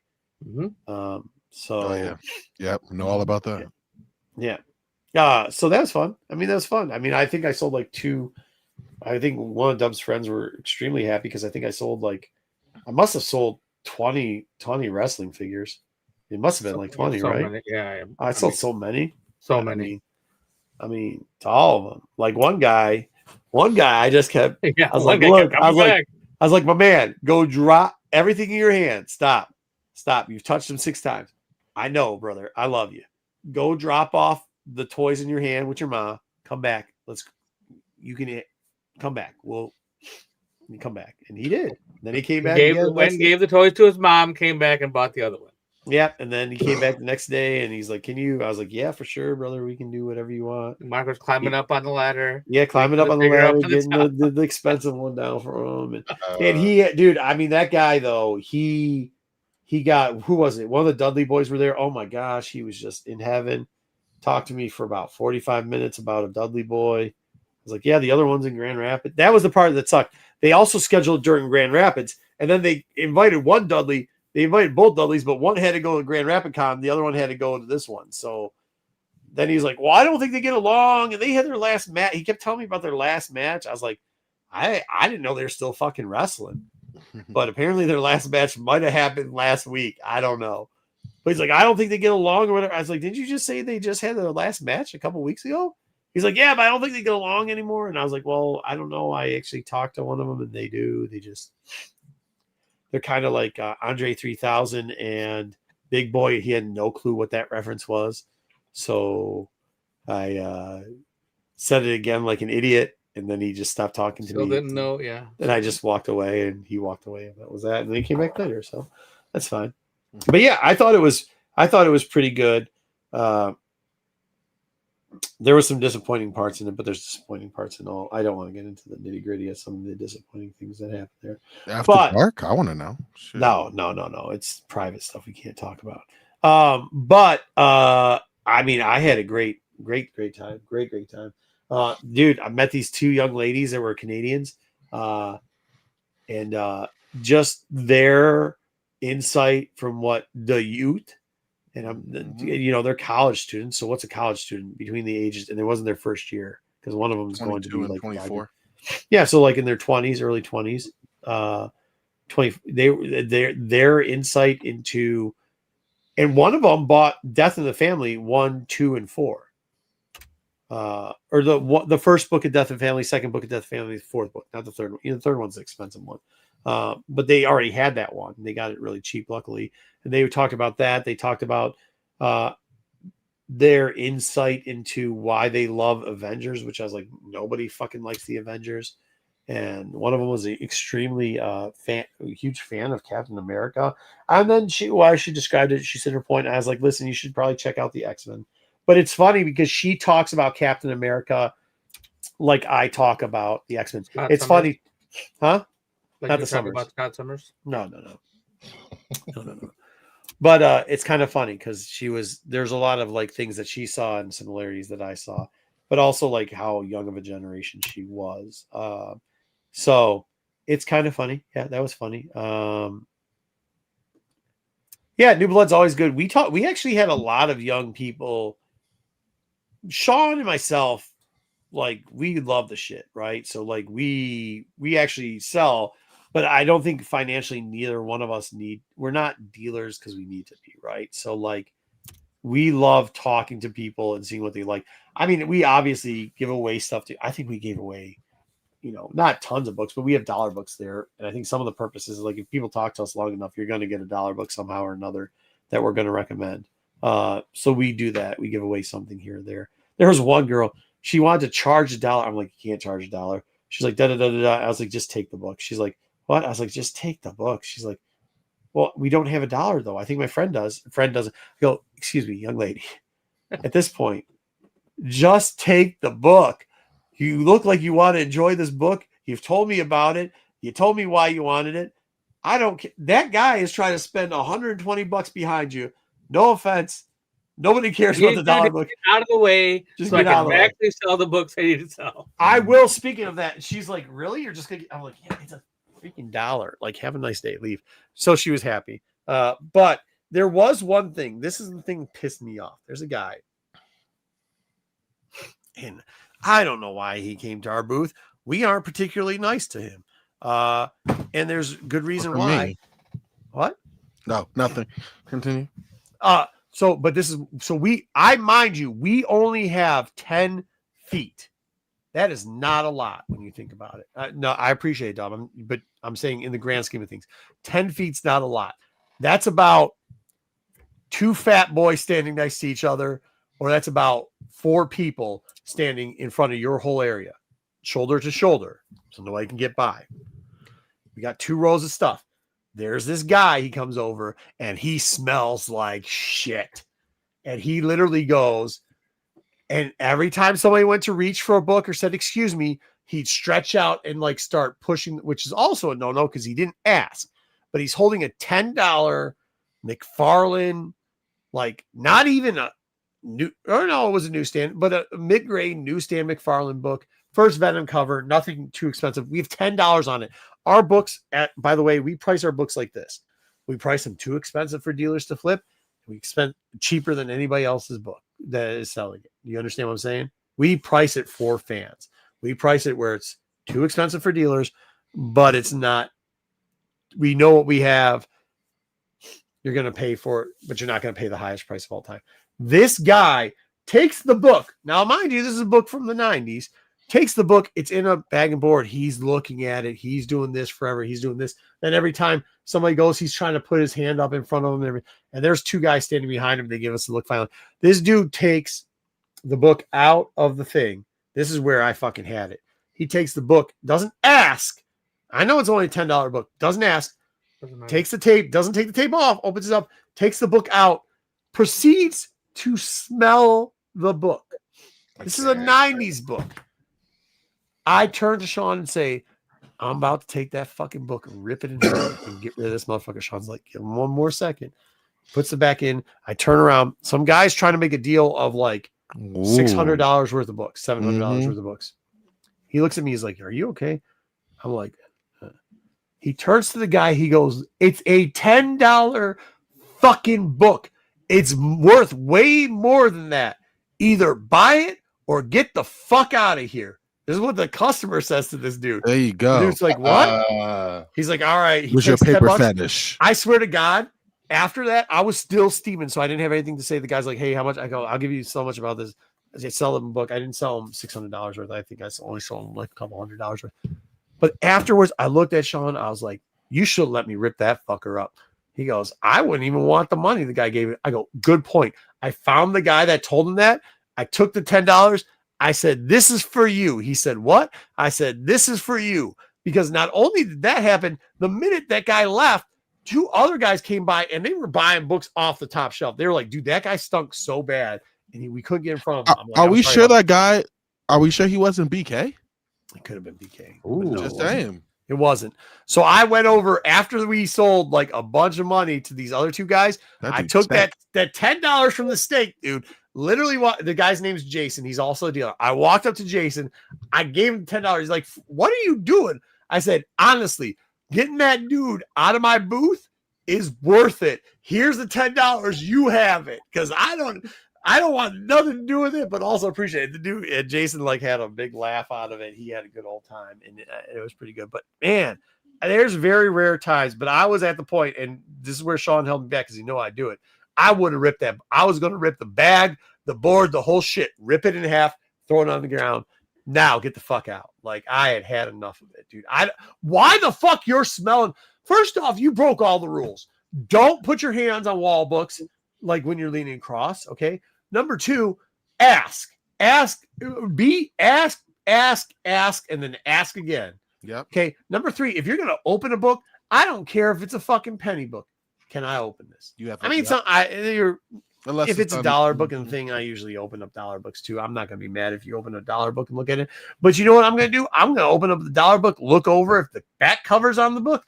I'm putting the fucker back in there. If it's a $5 or $10 book, the back cover's there, the front cover's there. I'm putting the shit back, putting the tape back on it. I'm buying it. What I'm not fucking going to do is act like I'm trying to identify if the Mona Lisa is real or fucking fake. Okay? I'm not doing it. I'm not doing the gold scratch test. I'm not smelling the book. I'm not doing shit. If it's under fucking a certain dollar amount, and honestly, if it's $100 or under, I'm not doing shit, but just making sure the book's complete. Just making sure it's complete. Okay? It smells ain't free. This ain't fucking He Jimmy fondling John. the pages. Yeah. This shit ain't Jimmy Johnson. Smells ain't free. You bitch, you gotta pay. And I'll give you money. That's a new.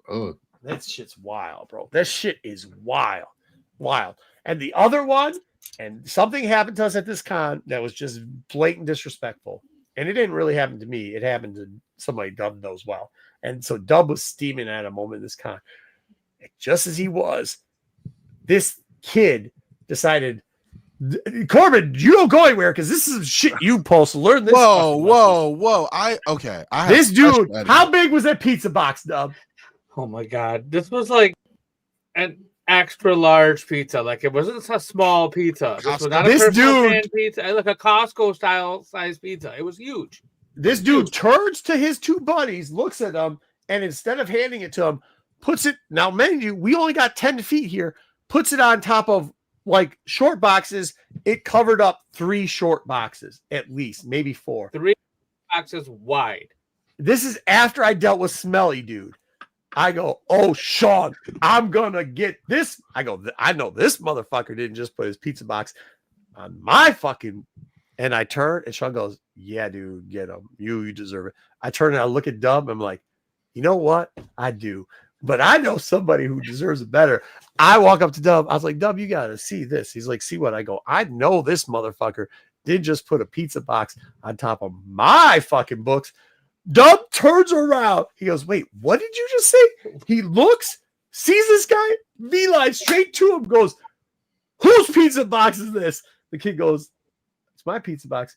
He goes, what, you think nobody wants to buy comics today? You think you could, what'd you say? You said something so slick. I was rolling. Sean looks at me. He goes, oh shit, you shouldn't have. I go, I should have. And dude, Dub gave him so quickly, took that pizza box, pretty much gave him the option. You either get this pizza box the fuck out of here now and you leave, or this pizza box is going across your fucking head and I'm throwing you the fuck out. It was amazing, dude.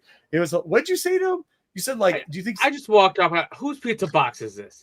And the kid that was boxed on the floor, so he was like looking at the floor. He's got 2 little friends standing there staring at him. And then the kids could have held the pizza box, like they could have held the fucking on the comics. And I'm like, these are boxes of comics people are trying to sell. This is extremely disrespectful for you to have food on top of comics. This is just undress these kids. I just like went off, but I my voice was raised, but I was like saying facts of things that were it could have been true. Like you can't be having food on top of comics. It's somebody else's product, and Dub lecturing these kids made my fucking day. I was cloud 9 after it. It was fucking hilarious. It was fucking hilarious. It was fucking hilarious. Mode and like complete. Then the kid like immediately took the pizza box, and I don't know. I walked away because I didn't want to say anything. I didn't want to like say anything, but I feel like I would never have done that. He did. They ain't gonna do that again. And you could see because I watched them walk away, lay down the law. And the buddies were like, dude, we could have held it. Like they were saying, like, dude, we could have held the box. Yeah. So, like, I mean, it takes all time, and I get it. Like, and there was, let's be very careful how we say this, but I'm going to say this the best way I can. I'm not sure because the crowd was like this was the case, but I will say the percentage of bros that were there, like the percentage of the boys, you know what I'm saying? The percentage of the boys, no matter if they're male or female, was extremely high across those 3 days. Extremely high. So I don't know if he was one of them or whatever, but like how you handled it, I thought was great. He definitely was antisocial. That group was definitely antisocial. I don't know if they're the boys, though, but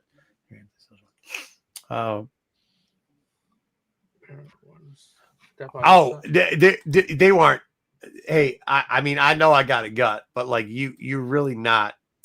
No parents coming up to. Like me and Sean are right there. No parents coming to us and going, let's step outside. Shoot, like, if I was there, it'd be over. No. What's up, Corbin? I said, if I was there, it'd be over, you know? No, I'm just kidding. What would be over? You wouldn't even realize what the fuck was going on. Corbin, I bet with you. You'd be like, what the fuck? Where'd that pizza go? I was going to have a slice. A slice of that pizza. I would not have put no pizza on no books. No, but you would have been like, yo, can I get a slice of the pizza while they were walking away? I probably would have thought that y'all brought the pie. Maybe. What's up on the pie? But yeah, No, that's yeah, I mean, crazy. there was That's like just crazy, but that just shows kids that don't know. You know what I mean? Like, don't Well, understand. then you like, turn into smelly guy stuff who's like that. fucking touching my books and shit and like sniffing comics. That's like, that same kid grown up. You know what I mean? Yeah. Like you just don't understand. Like, it's like you go to a library, you go to a bookstore, you go to a comic show. Like, this isn't just they're books, yes, but they're not just books. There Like, was, you don't dude. just get to loan Okay. them and finger them. So we got called. So I got called by one of my friends. They're like, "Can you get over here right away?" I was like, "Yeah, cool." I was like, I will, but I gotta give me 1 minute. So I get over there. They're like, "Oh, dude, you missed." They're like, "Dude, I wish you were here. I needed some help." I was like, "Oh, what's happened?" One of our friends has a booth, and it's full. I mean, it is packed to the brims. Somebody's kid decided they were going to lay down in the middle inside. So he makes the booth so it's almost like a store, like a 10 by 10 by 10 store. A kid, and he said a little kid. I don't know how little the kid was.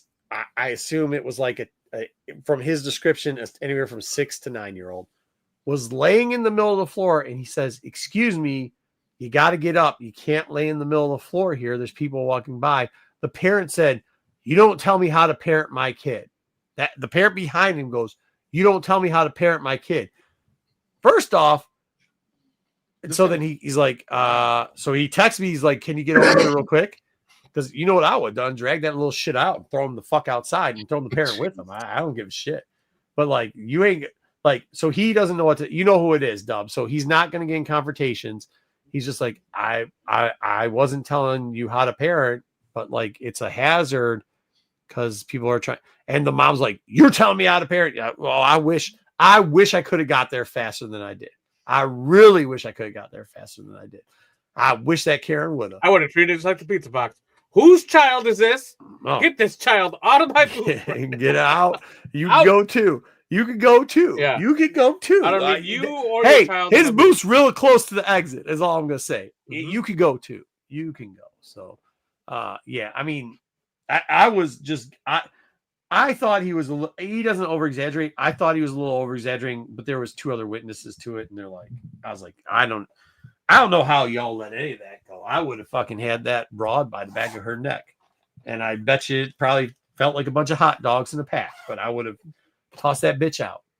And I don't mean that in derogatory towards a female. I just mean in general, the person I would have thrown out, because that's not, you're not having, dude, especially there with all the shit he has. And like, you only did that. The only reason she talked to the person the way she did was because of who the person was. If it was somebody else, she wouldn't have been talking. She wouldn't have been opening her mouth like that. She would have grabbed that fucking, snatched that kid off the ground and dragged him out of the fucking place real quick. I find it very interesting how people sometimes talk to other people when they think they can get away with one. You know what I mean? That's all I'm going to say about that. But yeah. I mean, it's true. I think it's just how you look. I mean, I'm one of the nicest people at my job, but people talk crazy to other people. And they don't talk that way to me. And I'm like, yeah, I don't know why. Like, I don't give off type, but then I do. You know what I mean? Yeah, but you're big. But you're a bigger dude. You know, like, you know, they're not gonna like. Yeah. Last week, a guy was walking out. He was cursing up a storm at one of my coworkers. He was like, da da da da da da da. And then I walked over to kind of see what's going on. He's like, "Oh, I'm supposed to be worried," as he like starts to back up. "I'll fight you too. I don't care if you're black." And I was like, I hadn't said anything, by the way. Just also not the guy that's going to get in a fight with anybody, mind you. Yeah. Listen, I'm not like, I mean, well, if you start something, I've been in the yeah. But I'm not. But you're not like me, who just like loves to fight. Oh no, you, like, Marco, you be I ain't like you in that way. Like, you down to clown. No. Yeah. But like, yeah. And he walked over and said, I'm like, see that right there. I didn't even say anything. Like, had I said something, he would have known. I'm just, hey, let's just be cool. But yeah, I'd be a menace with your attitude. I'd also probably be in jail. Yeah. Well, yeah. I mean, I do pay. I mean, I'm pretty honest about it. I pay a lot for lawyers every year. Like, I pay a lot for lawyers every year. Yeah, hell no. Like, I mean, a lot of envelopes go out, man. But I'm trying to work on that. I really am. I'll be honest. Yeah, I'm really trying to. The last one was very expensive, so I'm really trying to just turn over. The last lawyer? No, I have the same lawyer. The last envelope I had to hand over was expensive. I mean, I don't have time for all that arguing back and forth. Like, nope, we're not arguing, we fighting. Or you walking away. No talking. No. I don't. Yeah, I don't. Yeah, I don't talk is argue. cheap. The hands are free. You know. Yeah, they are not free. That is not a true statement. It costs you a lot of money. It is not free. That hasn't been my experience, but I'm with I you. pay my taxes with these. Yeah. The money I pay your guys' taxes with these. It is not free. I put a kid through school before and it wasn't mine. Oh shit. Okay. What? Yeah, it gets. Do you guys think you could just go? No, you can't just go hit people and like. There's in the streets you can't. The 4 fights I've been in, I just do what you gotta do and you keep it moving. There's not one that I've been in where eventually somebody hasn't ended up in handcuffs. How many states have stand your ground? No. We haven't. That don't mean they don't arrest you either way, or they don't detain you either way. Keyword detain. I have never been arrested. Never. Okay. Never. Mm. Thank you very much. I have not. I've never been. Where's the Bible? I've never been arrested. I have been detained. Somebody pull up Batman Deadpool #1. That'll be that thing is garbage. The Bible. Hey, Corbin, did you finally read that book? You know what's funny? I didn't finish it. No, I didn't get a chance to. It's been such a busy day at work. I didn't. So is it bad? Are you serious? No, yeah, it sucks. The other one was way better, right? Like the I thought we were gonna get Lobo Wolverine or whatever, dude. This is the problem with it. Even the one story that was pretty good, which was the Gabby, what's her name? The other Wolverine girl. X-23 and Nightwing. X-23, Laura. Laura, it was a Nightwing, a Laura one that started off with Laura and Nightwing. It was pretty good when it started off. Yeah. They should have ended it. They let it go like where they would have ended it. Like if you would have ended it right after they saved Gabby, would have been dope. But they just wouldn't stop. It went a little longer. Damn. Wouldn't stop. And it's just like, dude, you screwed it up. I'm going to say this because they're not going to listen to this, but have you ever had a point where your LCS didn't have the books ready? Not for me. Okay, because I had that. Like I went to get my books and the shipment is wrong, whatever, and they're like, yeah, they're not going to have them ready until tomorrow. Like any. Oh yeah. There was a book. Actually, there was a book, A Die. I got it this week, but it came out last week. Yeah. But they didn't get it. It does happen. All right. Yeah, absolutely. And on the West Coast, they've been having those problems all left and right. So. I guess I need to stick to. I was trying to go to other shops than Mile High because Mile High always has them. Yeah, but I just Mile High. Yeah, go someplace else. I'm not going to talk about it on here. Yeah. But yeah, okay. No face, no case. Do you have a membership or a pull box somewhere?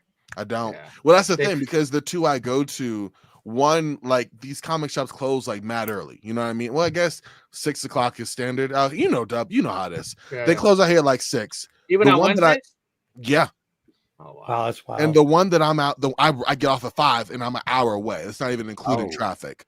Right. So Mile High is the only one that fits the time structure, but then there's issues over there that I can't talk about on here. Yeah. Right. That's and then the other one is right by my job is the one that always has delays. So I'm like, well, damn.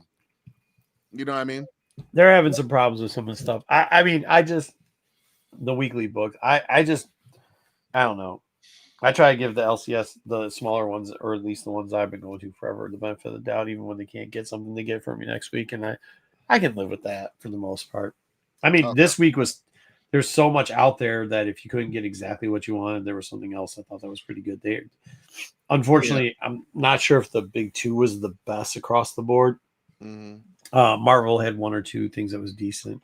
DC had like maybe one. But you know, G.I. Joe was really good this week. So was some other things like No Man. Exquisite Corpse. Yeah, Exquisite Corpse has been good every week. Yeah, it's been pretty good. Yeah, it's been pretty good every week. Yeah, everyone that they've done has been solid. Yeah, I really enjoyed that. Still reading Grimm? No. It just got options. I mean, not me at least. Yeah, Marvel has been late a day or so. I actually even with Red, White, and Blue, I picked that up. Damn, there was something else that happened at the con that you reminded me about before I was gonna. But now, obviously, I forgot when we were gonna say it there when you were talking about something about books or whatever. Book etiquette. How I was good about that. You were not, bro. You went through somebody's box that they pulled. Like I said, outside of that, I meant outside of that. Anyways, I'll be better next time. We watch. You're gonna have a whole different Corbin. Okay. Well, Corbin also too had to learn some lessons on Comic-Con etiquette because he was all over that. And apparently, I didn't pick good books. I don't know about that. What are you talking about? You said at the end of the weekend, you said I didn't pick any good books.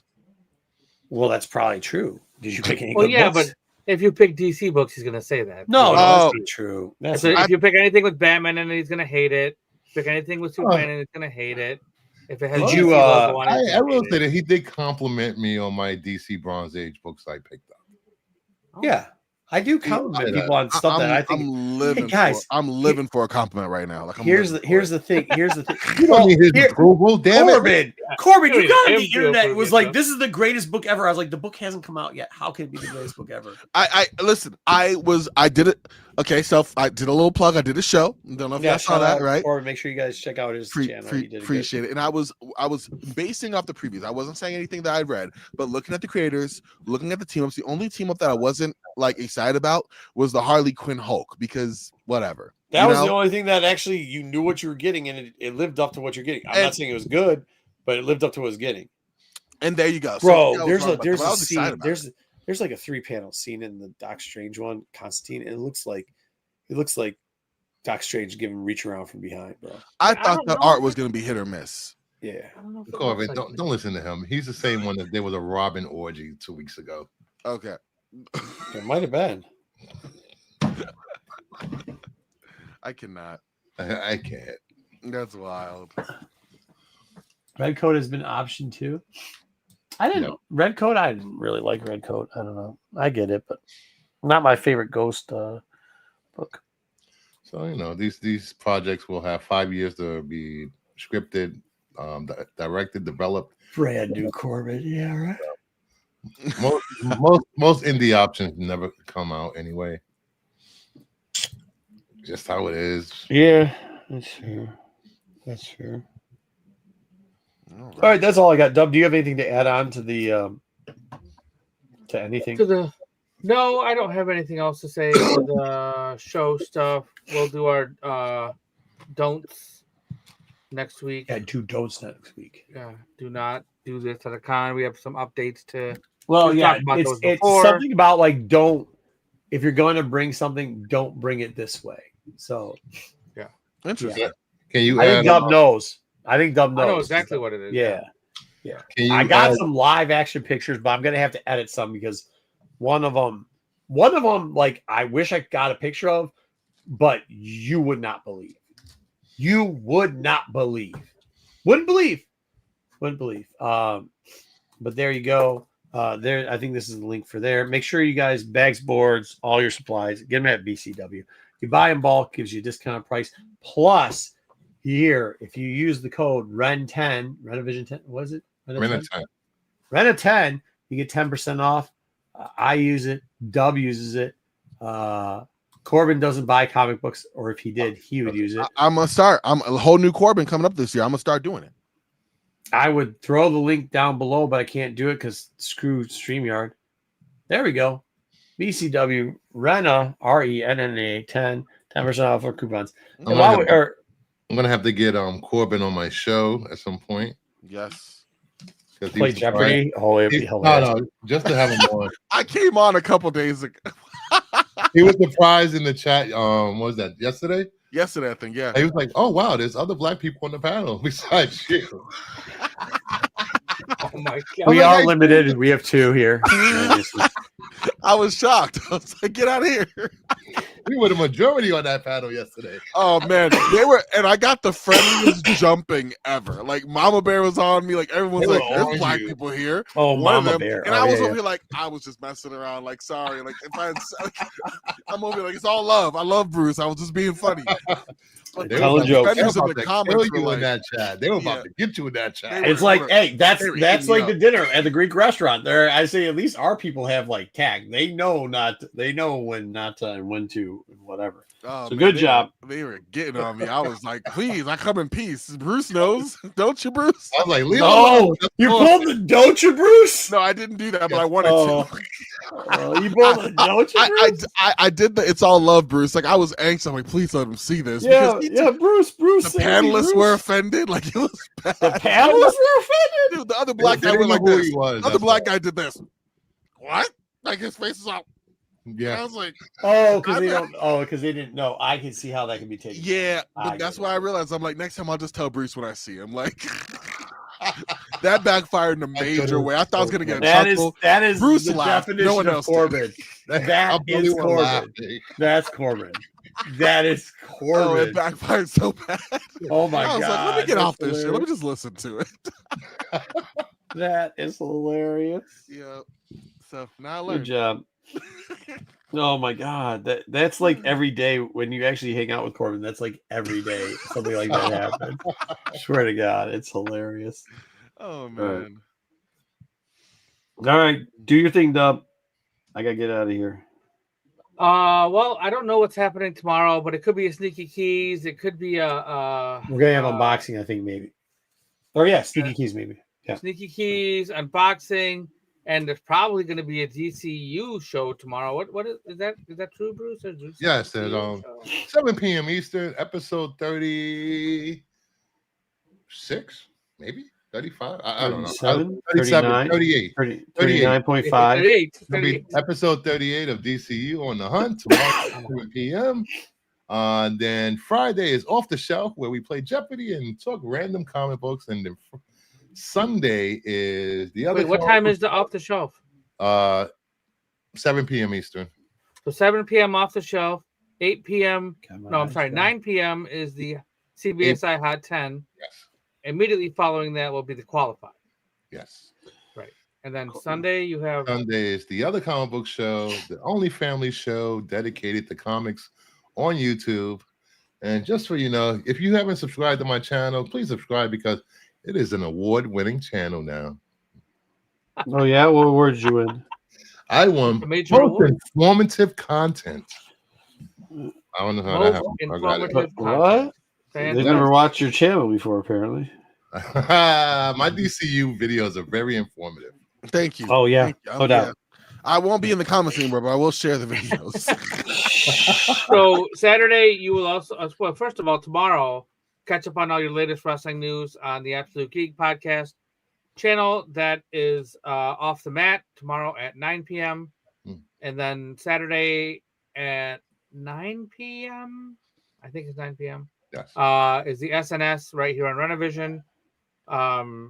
And Sunday night you can catch up on all the latest and greatest Star Wars news with Tales from the Dark Side. I saw Wayseeker back last week.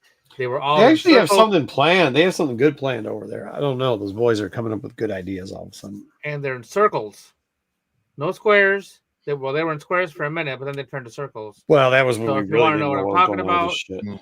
You can check out last week's Tales from the Dark Side, but definitely check out this week's Tales from the Dark Side, 9 o'clock on Sunday night, and then on Mondays Pete drops the Yeah, check out whatever you want. Wednesday watch list because that's a fantastic show. I did drop a link here in the chat. That is a direct link to Corbin Talks Comics. Oh, thank so you. check that out. He will go over some of the comics that came out this week. I Got a watched, review show coming this week. Make sure you leave a thumbs up and then tell them how terrible the show is in the comments below. So give them a thumbs up first. Leave a comment, appreciate the give a feedback. thumbs up, whatever it is. Yeah, tell I mean, yeah, be honest. And I will say this: I got a phone call from Dom the Pickle King yesterday. Oh, okay. And Why- stop with that. he- Knock he- it off. Oh, dumb face on that.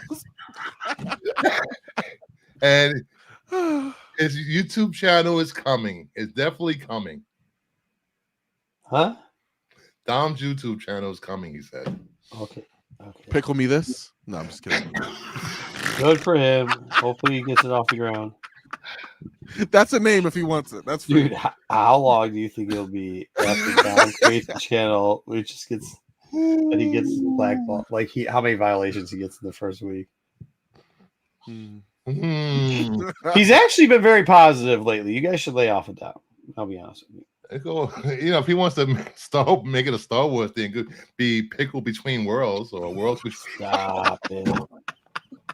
The world between pickles. The world between pickles. Pickle my fancy. Stop I don't know. it, guys. Give him a Pickle your break. fancy. Anyways, okay. That is Thank our you all goal: for is hanging everybody out. to break off and get their own channels eventually. You guys are like the kids that never leave. Tales from the pickle side. Get out of here! All right, enough. We're done.